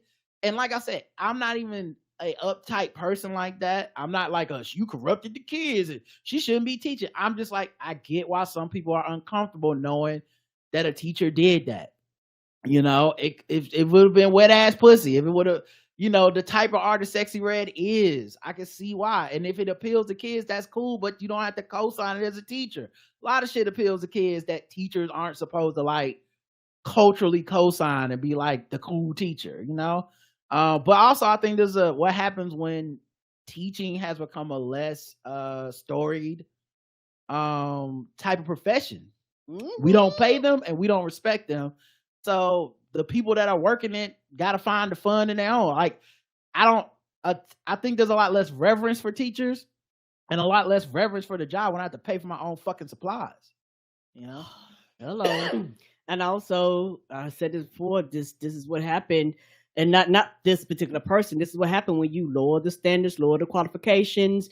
You actually run the people off. This like, I'm actually here. This is my craft. This is what I love to do. Old teachers are retiring. Yes, they are. Particularly during the pandemic. Yeah. Particularly working from home. They was like, bitch, my job was not to work from home. I didn't sign up for this. I don't blame any parent that didn't know this kind of shit was happening in the classroom. Because I damn sure didn't. And I'm not even gonna pretend like, oh yeah, man, I'm so cool. I know all the shit. I don't know. Mm-hmm. Like, and it's like I said, it's interesting everyone's response to it because it's just a Rorschach test of what about it triggered you. I saw the people that were mad at like, she taught them kids the lyrics. I don't know if she did or not. The kids already know the lyrics. Your parents are terrible. I don't know if that's true or not. Like you said, could have got it off of TikTok. Those kids look kind of young. Maybe they are on TikTok and parents give them all phones and shit. I don't know. I'm very removed from the child game. Me too. So, but I do think it's a Facebook meme. It's just something to argue about. Yes, sir. But yeah, let's argue about it. The poll: teacher using Sexy Red lyrics in class seems okay to me. She was wrong, or how do the kids know it? Mine is number 3. 42% of people agree with you. 42% of people think it's okay. And then 17% think she was wrong for it. When it comes to Spotify, 49% people think it's okay. 16% think she was wrong. So that's about the same no matter what. And 35% gonna know, how did the kids know it? Well, I guess, you answered my question, Spotify. So thank you. The Q&A was, if you see me and you try to say what's up, Roger says my 5th grade teacher did the same thing with DMX Party Up. See, I was out of school by then, I guess, but also like I wasn't in that grade, but right, that would be weird to me. Y'all gonna make me lose my mind. Have you ever heard the lyrics to Party Up? Am I the only one? Right? Have y'all ever heard the lyrics, my nigga? That would, you know what? Honestly, that would make a great fucking sketch. Is a teacher trying to do the Party Up lyrics, and they just out that hard ass beat. Well, I want just because the call and response is just y'all gonna make me lose my cool. Up in here, and that's when they stop, and then they'd be like, "Oh, everybody, get your pencils together." But it would be funny as hell if one kid was like, and if I got to bring it to your cowards, then it's gonna be quick. Oh, that's been in jail before, suck my dick, and all the mother catch you run with, get done with, done quick. You're like, wait a minute, what the fuck? Like, no, you're not supposed to do that part, just the call and response. We're not doing the whole song. Right. They come up with their own box with the beat and shit. And all the other dumb shit, ain't that some shit? I'm like, calm down, little boy. Why are you so angry? Why are you mad? Y'all niggas remind me of the strip club, because every time you come around, it's like, what? I want to get my dick sucked. It's like, sir, look here, why you sound like a grown man, A, and then B, what do you know about strip club? What happened to the wheels on the bus? Yeah, what happened to the magic school bus? I hate to sound old, but what happened to the wheels on the bus? What happened to roll your boat? They go round and round last time I checked, but you know what? Shit, them Shit, them bitches might do more than go round and round nowadays. Y'all teachers play too much. You don't put it on TikTok. Don't play with these. Okay. I'm just saying, we already got teacher shortage, and that's what's happening. They like, listen, I know y'all need to fill like another 16,000 jobs. I can say whatever the fuck I want. What you gonna do? Fire me now? You got me? One less teacher? No, now these kids ain't got no teacher. No, we going to Pound Town. in Miss Jones' class, we go to Pound Town, bitch. And now all of a sudden, Miss Barbara ain't got no lunch break now because she got to cover my shift. Y'all need to be worried about coming to these school board meetings burning books. Well, right. You can't burn Sexy Red lyrics. Ski Yee says Shouty Nuts. Ski Yee says Magnificent Breeze. I don't know why people tripping. It's not the teacher saying face down, ass up on my neck, my back to the kids yet. That might be another video. Everybody pay attention. Look. My neck, my back, my pussy, and my crack. Okay, now listen. The test is coming up. Has everyone studied? I got your attention. Ski Yee says Nicole. Ski Yee says Carrie says, as for the poll, as long as my kids aren't telling me what color their booty hole is, we're good. I have news for y'all. If the kids know the word to Ski Yee, you think they don't know her even more popular hit? Come on now. What's the more popular hit? Pound Town, Karen. How are you? What? It hasn't been this bad since Young Thug. Lifetime. I can't remember that shit. She only has 2 things to remember about her. And that shit go in one hit out the fucking other. We gonna go through this next week. You gonna bring up again? I'm gonna go, whoo! I promise you. Teach K 5th art, and so is I see all the students in the school. Trust me, they know the song as young as 2nd grade, says Yetunde. I believe y'all that they know the song. I just think, like Yetunde, are you using this in your classroom? Probably not, is my guess. That's all I'm saying. It's not even I think what's happening is people get so fucking riled up to where they're like 10 out of 10 mad either way. I'm not mad about it. I'm just like, oh yeah, that's weird. That was exactly how I saw the video and said, oh yeah, that's weird. They're gonna fight about that one. That's what I did. I'm not gonna fight with them, but they're gonna fight about that one because I can see how it's somewhat inappropriate, but also not that inappropriate. It's like right in the middle. All right, last episode was and on this episode I forgot Articulate. I read Living Color's statement about Jan Wenner and Rock and Roll Hall of Fame stuff. Mm-hmm. And so Corey and Vernon. Ooh, I almost said Vincent. Damn, I almost tanked that shit. Speaking of correcting information live on the show, but they listen to the show. Mm-hmm. So they're gonna be on the show tomorrow, 10 a.m. Yay! Yeah, it's been a while since we caught up with them. Right. I always follow them on the IG and Twitter, and I see them out doing shows and stuff. And this thing is lit a fire under them. They are like talking, and we got something to say. Like I said, I know enough to know when I don't know everything. Right. I'm offended, but I'm offended on a general black level. I've been seeing Vernon like get into the motherfucking trenches of like, and that's just like when Moms Mabley started the rap revolution. I'm like, what happened now? No, teach us. So yeah, I can't wait to talk to them tomorrow. It's gonna be so fun. Yay! Last episode was Eat the Rich, Walking Dead recap. EVE left a one comment. It says, another great recap. I realized after listening to this, I've forgotten so much. And it's like watching a brand new show all over again because of your added perspective. Keep it up. I'm here until the end. Thank you. And I don't know if we got any comments on YouTube on it. Oh, we did. Turk says, oh my God, they did a literal Eat the Rich storyline. Mm-hmm. I really hate The Walking Dead had to end. It was so good under Miss Kane. Agreed. Mm-hmm. Corinna says, it's fun to be back on this ride again. Thank you. And let's see. The poll was, would you stay in the Commonwealth? Yes. Or no, I go back home because our people have been offered they can go back to Alexandria. Karen? This will be hard. You know what? I think I'm with Zeke. We got Medicare for all. Well, you know what's interesting? You're in the minority. Only 20% of the people on Spotify and 15% of people on our website said they would stay in the Commonwealth. 85% would go back home and 80% would go back home. Wow. I would stay. Me too. I just feel like the things they've been through in Alexandria, this is easy street. They're on the easy street. Sorry. All right. Q&A, the reality Because I know how to defend myself.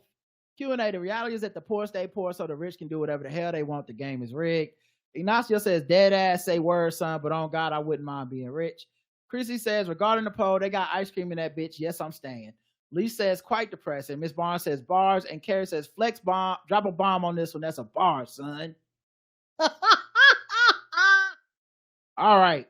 Let's go to the voicemail line.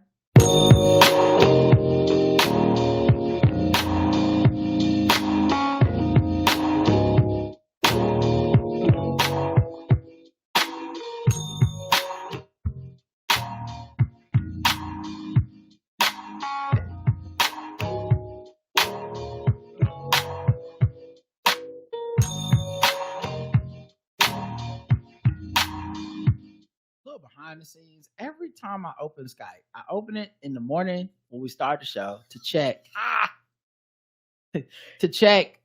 if like we have voicemails. Mm-hmm.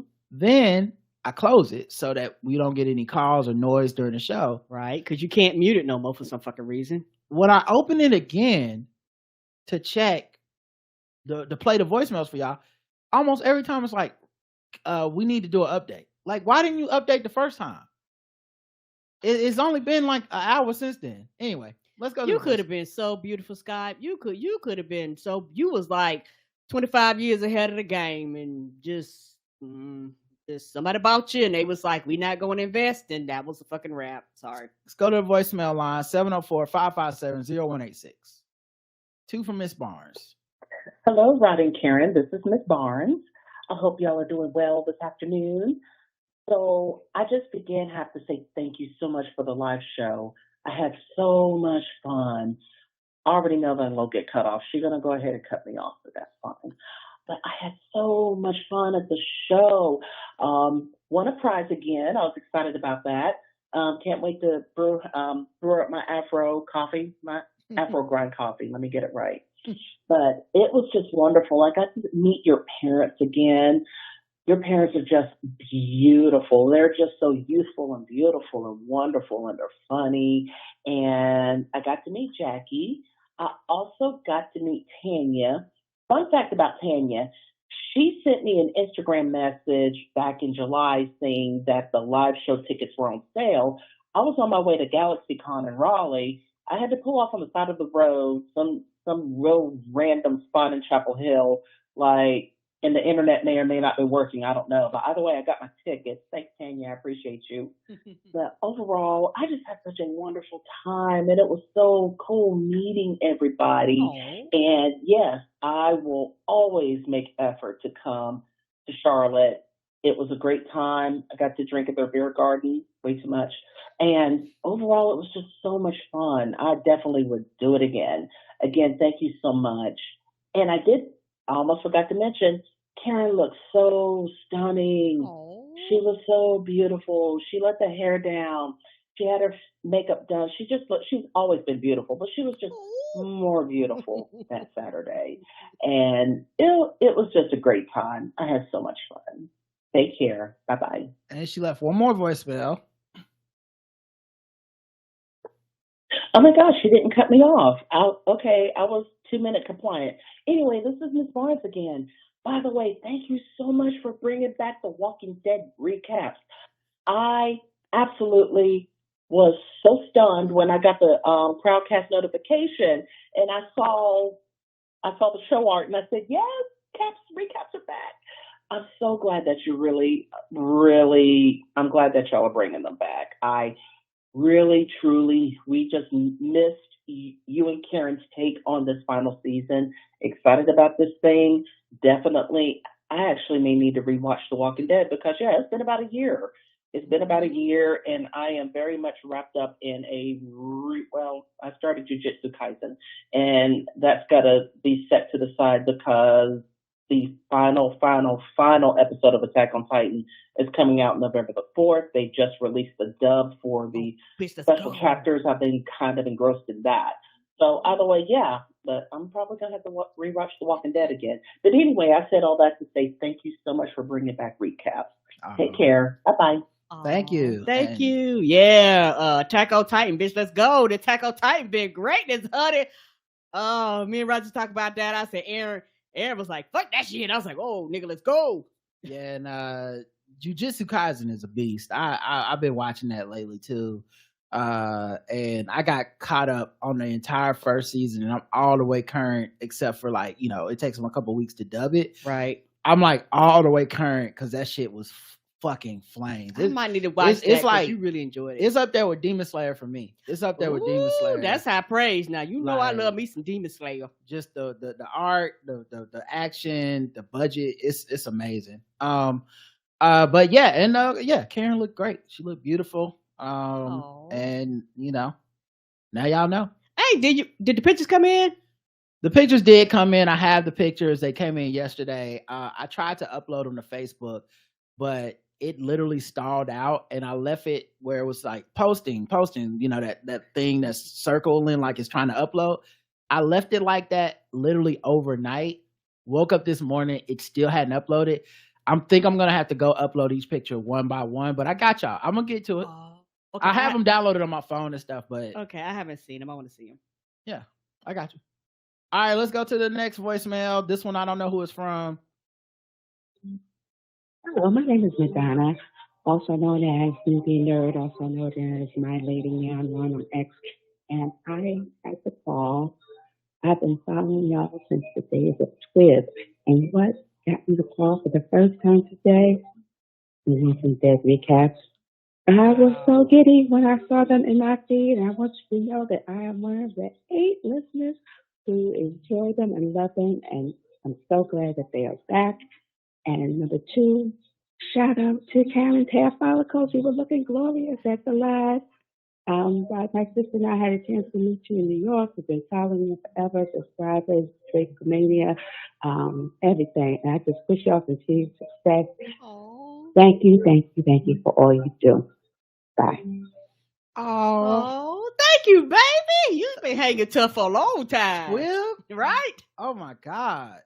It sounds like she has some magical fairy music playing in the background. I don't. Her voice is so light and airy. Right. I think she said her name was Madonna. I think I had that right, but I'm gonna put you down and I'll save you there. But thank you. That was cute. And we're glad. Listen, man, y'all are so sweet about us doing it that I'm glad we're doing it. I'm glad that y'all are letting us know I am the one. Shout out to all 10 of y'all. Amon left 3 voicemails. Hey Rod, hey Karen, this is Iman. I'm still in the August episodes, but I think after this one, it's a fantastic Frankie episode. I'll be in September, so slowly catching up. But I did see that you guys are starting to recap The Walking Dead again, and yay, I'm so excited! Okay, I might just skip ahead and just listen to that one. But I'm listening to the fantastic Frankie. I love her. I also, yes, she is big on Instagram, at least for me, because that's where I first saw her, and that's where I followed her and watch all her videos and stuff in reels. And she be making points, and even like if you don't agree with her, you're like, "Ooh, that hurts." It's like I never thought about it that way. But she's always funny. It's just like, and I'm supposed to be trying to comfort her. I was like, y'all never should comfort her because she will always have the receipts, and she's in some way it has points. She always has points. It's like points were made, but the part where y'all are talking about women in fandoms and being nerds and stuff, and it's like, dudes are talking about, oh, y'all weren't out there when you were growing up. It's like, yeah, we were. And I always talk to my husband about how like a secret underground nerd, like I couldn't really only talked about it with my brother. It's like when we got home, it's like didn't feel comfortable about talking about the things that I was interested in at school because it was usually just like white boys and stuff, and they were always arguing and being mad, aggressive. I was like, no, I'll just wait until I get home and talk with my brother about it. And the other girls, and maybe there were also other girls who were just like secretly on the low watching the stuff I was watching, but none of us were talking to each other about it because we're all scared. It's like, I'm not watching anime. What? You got cut off. Next voicemail. Hello, yes, it's me again. I don't know. I was trying to talk fast and I'm breathing hard from holding this baby and walking around trying to get her to go down for a nap. But anyway, okay. So what was I saying? Oh, about nerddom and being a girl, and but yeah. So the thing, like the last discussion I had with my husband is like he had sent me one of those videos that have been going viral where dudes are like, "Oh, this is how it was when I show my girl all my nerdy stuff when they walk into the room," and the girl's like uninterested, and he was like, "Oh, us." So I was like, "Yeah, girl, that's not us." I was like, "That wasn't us at all." He's like, "Well, when I showed you all my stuff," I was like, "Dude, I was pissed off because you wouldn't let me touch anything." I was like, "Not even the stuff that was out of the box." I was impressed with your collection when we were in college and you showed me your collection. I was just like, yes, okay, this is it. This is the guy. And then you wouldn't let me touch anything. I was like, okay. I was like, all right, he's selfish. I was like when I invite my friends over to play with my toys, I'm like, we actually played with the toys. I was like, the ones that are out of the box. But then again, I didn't keep nothing in the box because I had 5 brothers and sisters. It was like, keeping what in the box? You can't keep nothing in the box. He grew up like an only child. Right. Like, he's the baby of the family. It's like, of course, you keep all your stuff in the box. Like, but then the stuff that wasn't in the box, you're like, what about the stuff that was in the box? I was like, that's not us. Like, don't try to change the narrative. He's like, oh, you're right. Okay, that's not us. So like, no. I was like, you don't get to be part of that conversation. It's like you didn't have a girl who wasn't interested in your stuff. I was like, I was interested. Like, always been interested. I was like, some of the stuff that he's into now is I introduced him, like Star Wars. Like, I introduced Star Wars to him. And now he's like all on the rails. And he's like so excited about it all the time now. I'm like, yep, there you go. Last voicemail. I'm sorry, I'm a 3-call person now. I'm sorry. Okay. Anyway, to say all that, I'm really happy that y'all have Frankie on. I love y'all. I love Frankie. I'm really excited about this episode. I'm gonna go back and finish the rest of it. And it's just like, when you say link up, it's like it's always great. And that was an old. Okay, oh my God, don't interrupt me because now I lost my train of thought. That was my daughter. Okay, all right, love y'all. Bye. Bye. That's all of them. Oh. Let me just say, it's so funny. You hear that story so many times about, like every loser kind of incel nerd dude has the story of how girls never like them, and if they're black or Asian or some type of other marginalized race, then it becomes the girls of my race never like me because they're not into this stuff. They thought I was too whatever. And then every fucking woman who is a nerd has a story of unrequited love of like, this motherfucker was too weird about this shit. Right. They were too aggressive. They were too standoffish. They were too selfish or whatever. Mm-hmm. And the idea that a person wouldn't be interested in being with someone whose interest was whatever. Let me tell you something. People are into people who are interested in shit. Mm-hmm. It don't even really matter what it is. Mm-mm. It really doesn't really matter. Just the fact that you're passionate or you know a lot about something, a lot of times people will at least hear you out, give you a fucking shot.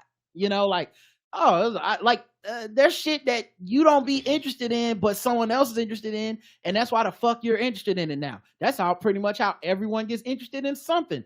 Somebody put them on to something. Even if you pretend to hate it. How many people pretend to hate sports because, my boyfriend or what, they watch sports. They know shit. You start talking to them, they know shit. And you're like, oh, how do they know that shit? Okay, they know that shit because they into it. Nerd shit. Fucking men and the whole, the fucking Real Housewives. My wife watch reality TV, and I just don't understand, man. Like, how is Kenya gonna talk to Portia like that? Because Kenya need to mind her motherfucking business. And you're like, oh, you're into this. The reality TV show. Anyway, man, I don't understand why Erica Mena and Safari had that damn baby, because you're into this, nigga. That's why. Stop lying to yourself. So that's the part that pisses me off, is like the idea that my interest led women away from me. No, nigga, you led women away from you. Women are just like all human beings, women, girls, whatever your gender is, everyone's interested in all the shit. Always somebody that's interested in some shit, dog. It just is. So yeah, I never liked that or accepted that excuse. But I'm glad that you found your nerd, because I always see y'all doing nerdy shit on Facebook and stuff together as a family, and I love to see it. It's cute and it's adorable, and something Roger talked about on this show, and it's a true statement when Roger be like, a lot of dudes that are like quote unquote nerdy whose wife might not be into that, a lot of them pretend like they want somebody into it. Like I said, no, you don't. You know what it is? It's double everything. Because we used to have one Xbox. That shit didn't last long. I was like, bitch, I want my own login. I want my own password. I want my own Xbox. Roger be playing. I be sitting there with my arm folded looking at him like, bitch, when you gonna get off? I want to play too. Like, that's the shit you run into when you have two people in like one system. Yeah. Now I got collectible items. Now I like comic books. Now I'm doing some of the same thing. It's the cost of the brick goes up when it's two of y'all. We have 2 Xbox Series X, 1 Xbox Series S, a Switch, a PlayStation 4. I'm sure we have an Xbox One sitting around somewhere. Like, this is the cost of nerd shit, mm-hmm. but and being into the same stuff. But at the same time, like, I don't begrudge it. I like being with somebody that's into the same shit. So, sharing interests and stuff. And some of it is you get each other into it, mm-hmm. So, I don't know. Just anyway, there's a lot of shit there to unpack, and I don't feel like unpacking all of it right now. It is. Let's go to and I'm glad you're back for The Walking Dead. I'm glad you enjoyed Fantastic Frankie. I love Fantastic Frankie. She's so funny. She's so smart. She's so good at marketing and promoting herself and composing like solid arguments and stuff. And she just seems like a stand-up person. When I first met her via For All Nerds, I was a little bit wary because I'm always wary of like people that argue. Like, it's just, I know I have a trigger for debating and arguing within me, and I don't know how to I don't like to even play in that area because I always try to win, and it's not good. It's not a good thing. It's like playing spades, where it's like, oh, y'all think I'm not playing because I don't know how to play. No, I'm not playing because I might say some crazy shit to you, and then you'll be looking at me different for the rest of my life. And hurt your feelings. Yeah. Hurt my feelings. Because I got set, and now I'm like, and that's why the fuck. But I cared. What's wrong with you? And that's why you had STDs when you it's like, what? That got to do with fucking getting set. So I think debating online, I just try not to participate in it. And also, to be really honest, I find it to be a negative mental health state for me in general. Mm-hmm. When I say I'm not in communities, that's what I mean. I'm affected by them too much. I'm not able to brush it off the way so many people seem to be able to, or maybe they lie to themselves and say they're able to. Yep. But I don't like that feeling. I remember I was back when Twitter let people fucking throw you into a group DM. I've stopped that. They threw me in a group DM about black nerds, and everybody was in there, and I don't think I pretty much liked or agreed with any of them because everything was negative in the worst. It was like our worst racial paranoia is put on display 24/7. I'm sorry, I don't want to live like that. Mm-mm. You can, maybe you find that comforting. I don't find it comforting to be like, oh, they got a Black Panther movie coming out. They just gonna fuck it up. Like, oh, okay, all right. The problem is they need to recast T'Challa. I'm like, oh man, this is not what I signed up for when I thought about fun nerd stuff. This is not for me. All right, email time.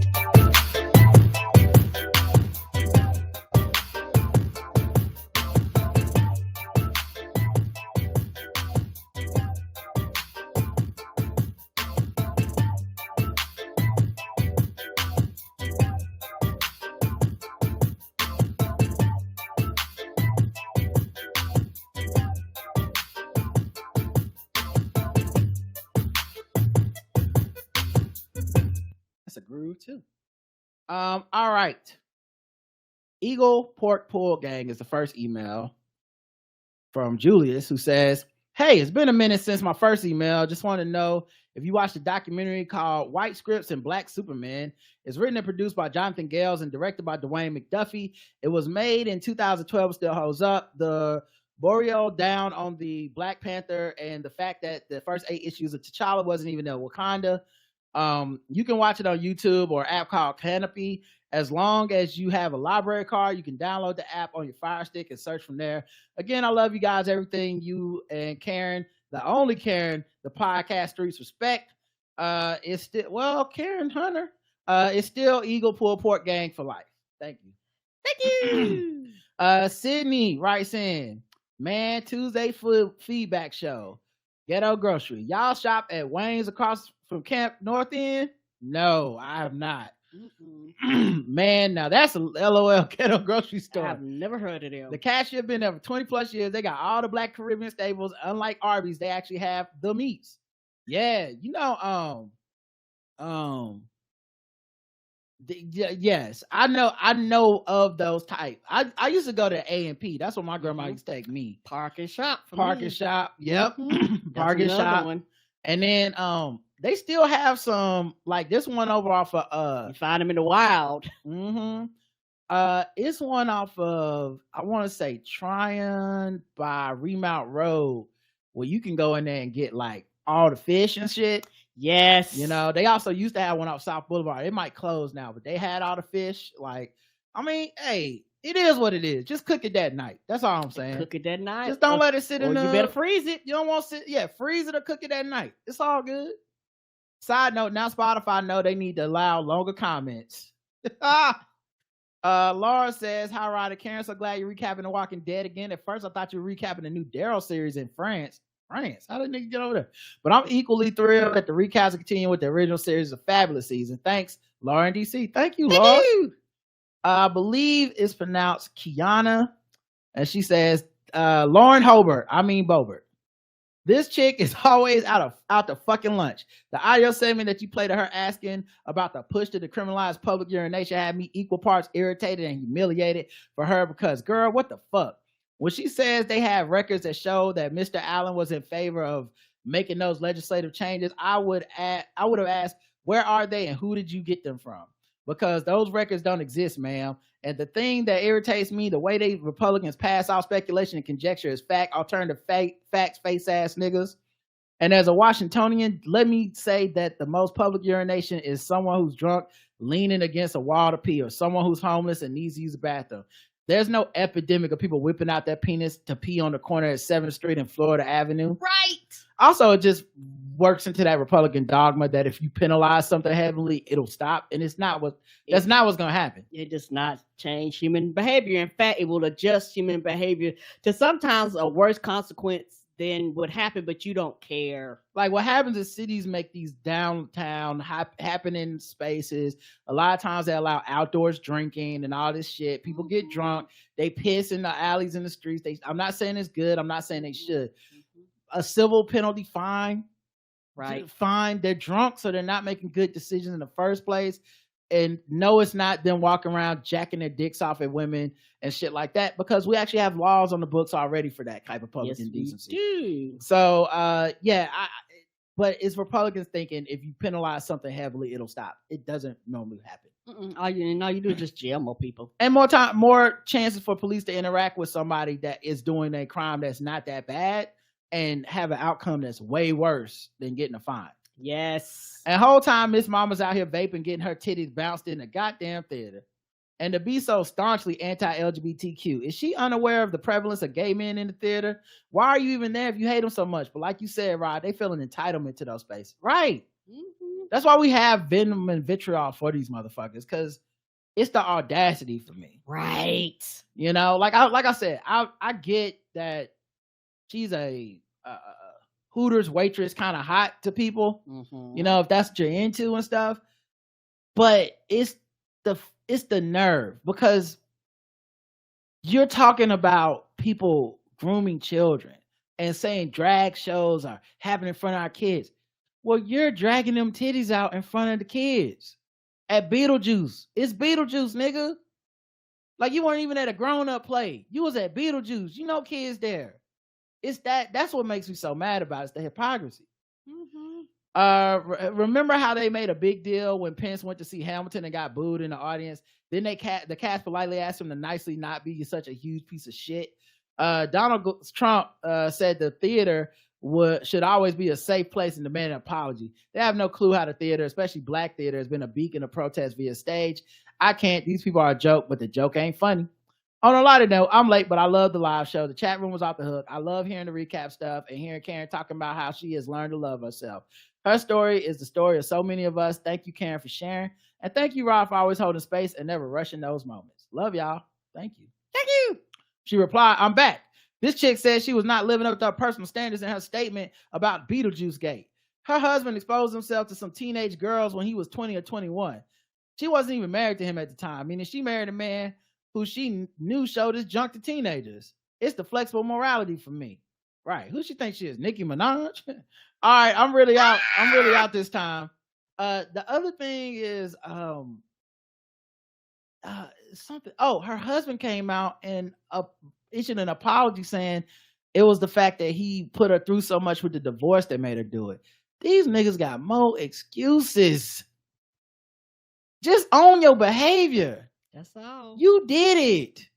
I don't give a fuck about I'm going through a divorce. Nigga, everyone goes through divorce all the time, all around us. It's always happening to somebody. People do every day. It's hot. It's hot. Everybody divorced summer right now. Okay, many a woman has put on a fucking girl dress and went on out after the divorce, but they wasn't getting groped up. And they also, if they were getting groped up in public, guess what? They didn't have a track record of being like a huge piece of shit. You know? Anyway.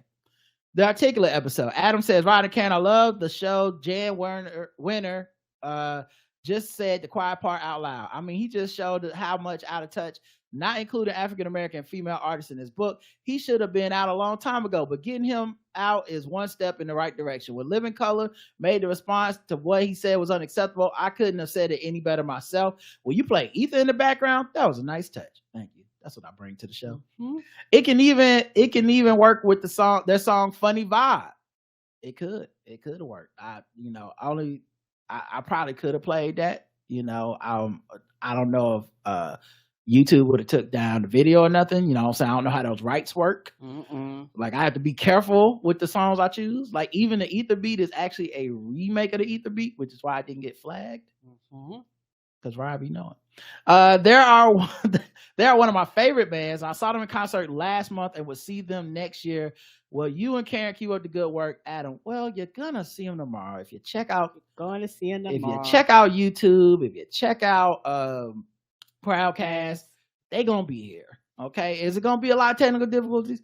Probably, because we always have them. Is it gonna be the internet acting? I hope not. I hope it act right. Mm-hmm. I remember there was on one time we couldn't get shit to work. But listen, we gonna make it work tomorrow. We gonna make it work. Talk nerdy to me. Katrina says, hey y'all, finally caught that Fantastic Frankie episode. I have to say it was fantastic. Thank you. Hey, we're the professionals. We'll do the puns here. All right, calm down. I now follow her as I can never have enough black girl nerds in my life. Y'all always had a dopest guest. I've been listening since 2016. And at this point, y'all are like the Oprah Book Club in my head. When something or someone has a blackout till stamp of approval, I'm in, say less. My big cousin said you was cool, so take my time and money. Take it. I wanted to let y'all know that in Hyrule Warriors, a hack and slash game for Switch, you play as Zelda or Sheik, along with some other lesser known women from the Zelda franchise. It's a really dope couch co-op, and I have to say, Zelda has hands, feet, magic, projectiles, and all that. I agree that we need a Zelda game starring Zelda. My wife and I have been saying that for years. We're huge fans of all things Legend of Zelda, and we even attended a launch party for Tears of the Kingdom in March. Half of the fans there were women, so fingers crossed that Nintendo will do right by us soon. I hope so. Because it doesn't make sense. Like, it does. It is called Legend of Zelda. And Zelda has never been the primary character on a game that people will recognize. Not some obscure shit that only came out in Japan. I'm talking about everywhere. Here you go on one of their major systems. And far be it from me to pit two bad bitches against each other. But Peach done got way more like agency and love over the past few years than Zelda's ever gotten. And I feel like they should take the same things they've done for Peach and do that shit for Zelda. Like, give her own adventure. Princess Peach got her own game coming out. She's had one before. It was a little problematic, but it was a game with her on the cover. I don't see why Zelda ain't got that yet. Right. I'm really hoping that we get one in the wake of the new Princess Peach game. Oh, see, did y'all see that trailer yet? Oh, we seen it. At first, I was like, "Oh, cute." Y'all got her a scrunchie. I guess that's her new eye roll. But then they put sis in some pants, gave her a sword. I screamed out, "Yes, bitch!" at the top of my lungs and scared my cat. It's about time.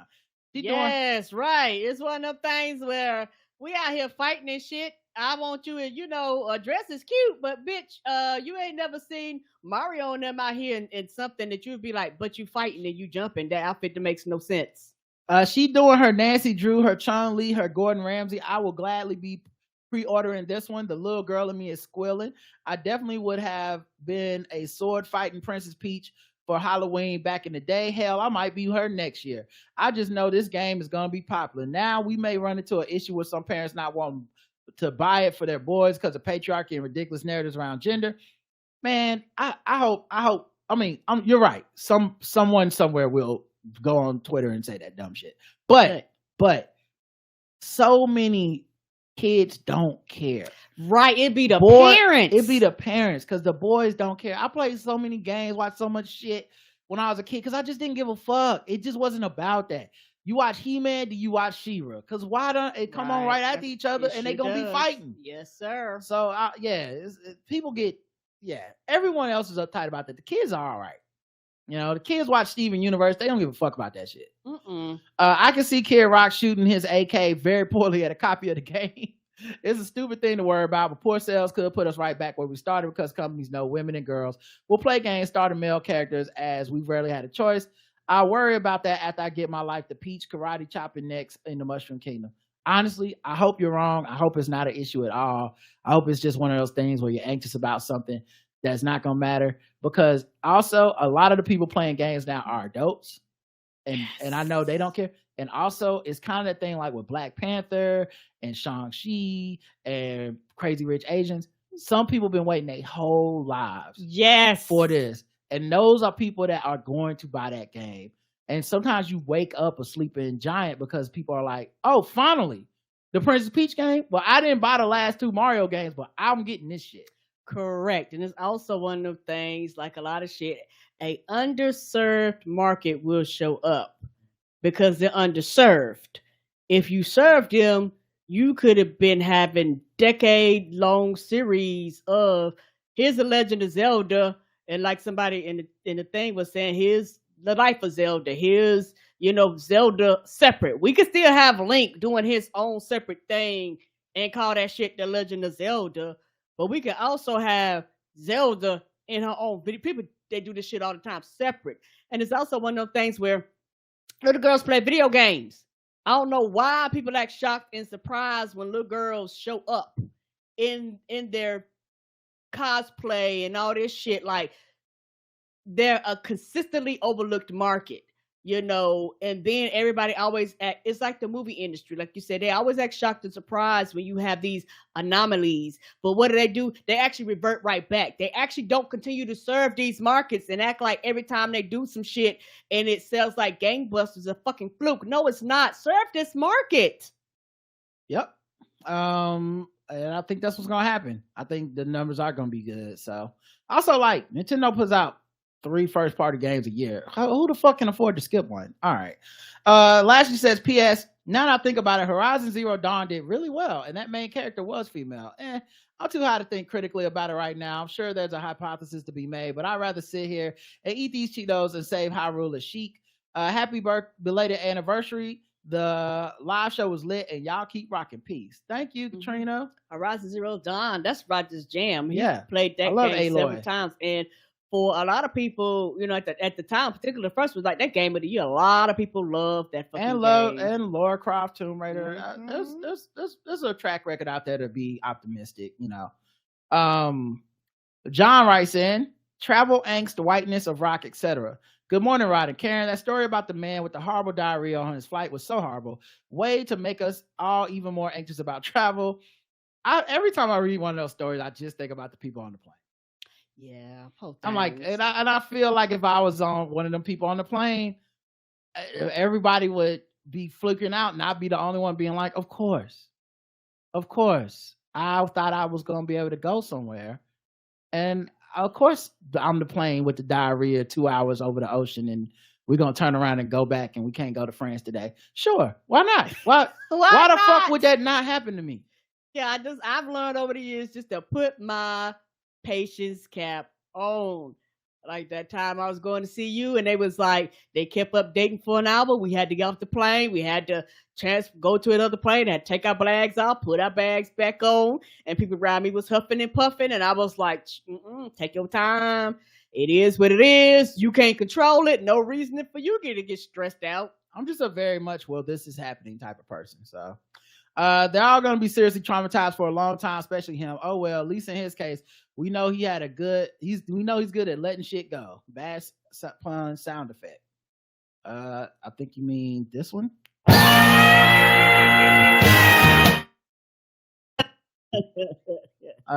that's terrible. Living Color's response to that Rolling Stone jack off was pitch perfect.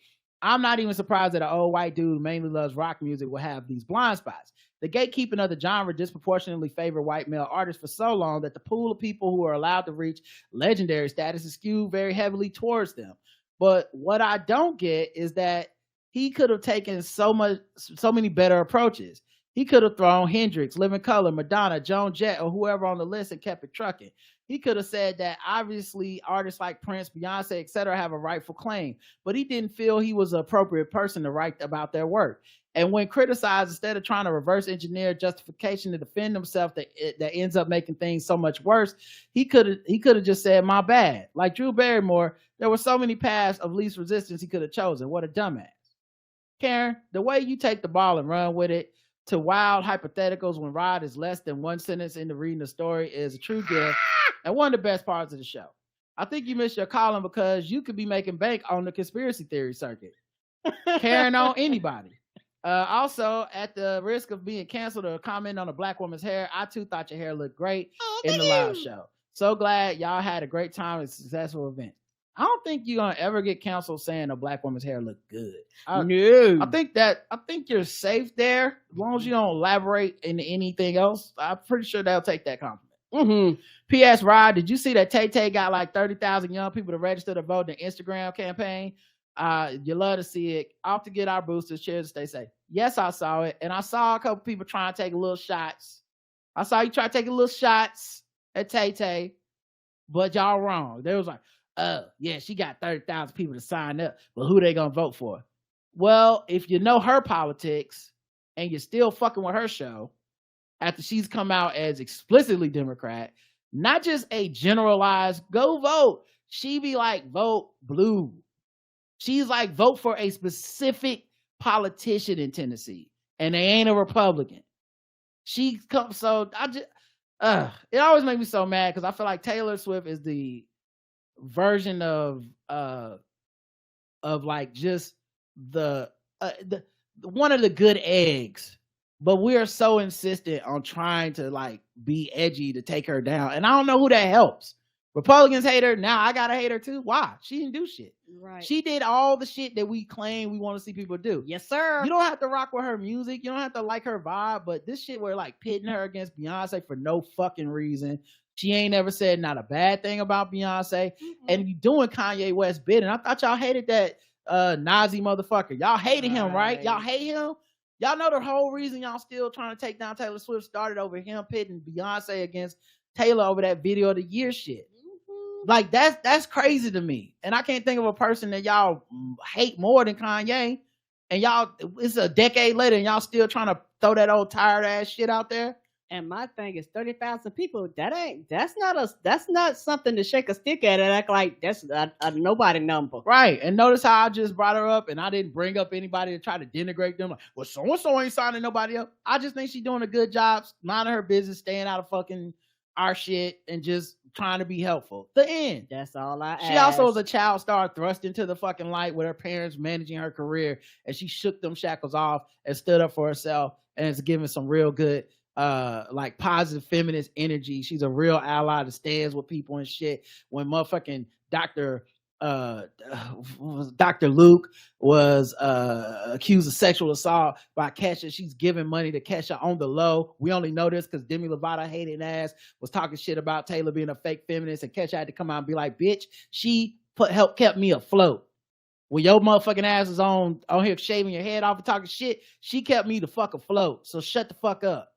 So I'm just saying, man, she do her thing, leave her alone. Y'all always make me feel like I'm caping for her, but honestly, it's not caping if they did the work. It's caping when you start talking about a motherfucker that don't do shit and be like, leave them alone. She do shit. Just leave her out of it. That's all I'm saying. Mm-hmm. Anyway, Articulate, we got one comment on Podbean. Horrible thing for Forever 21. She in is trash, steals his arms for small creators, giving no credit or compensation. And now they up in the big leagues. Didn't they turn it back? Ain't that a damn thing? Ain't that?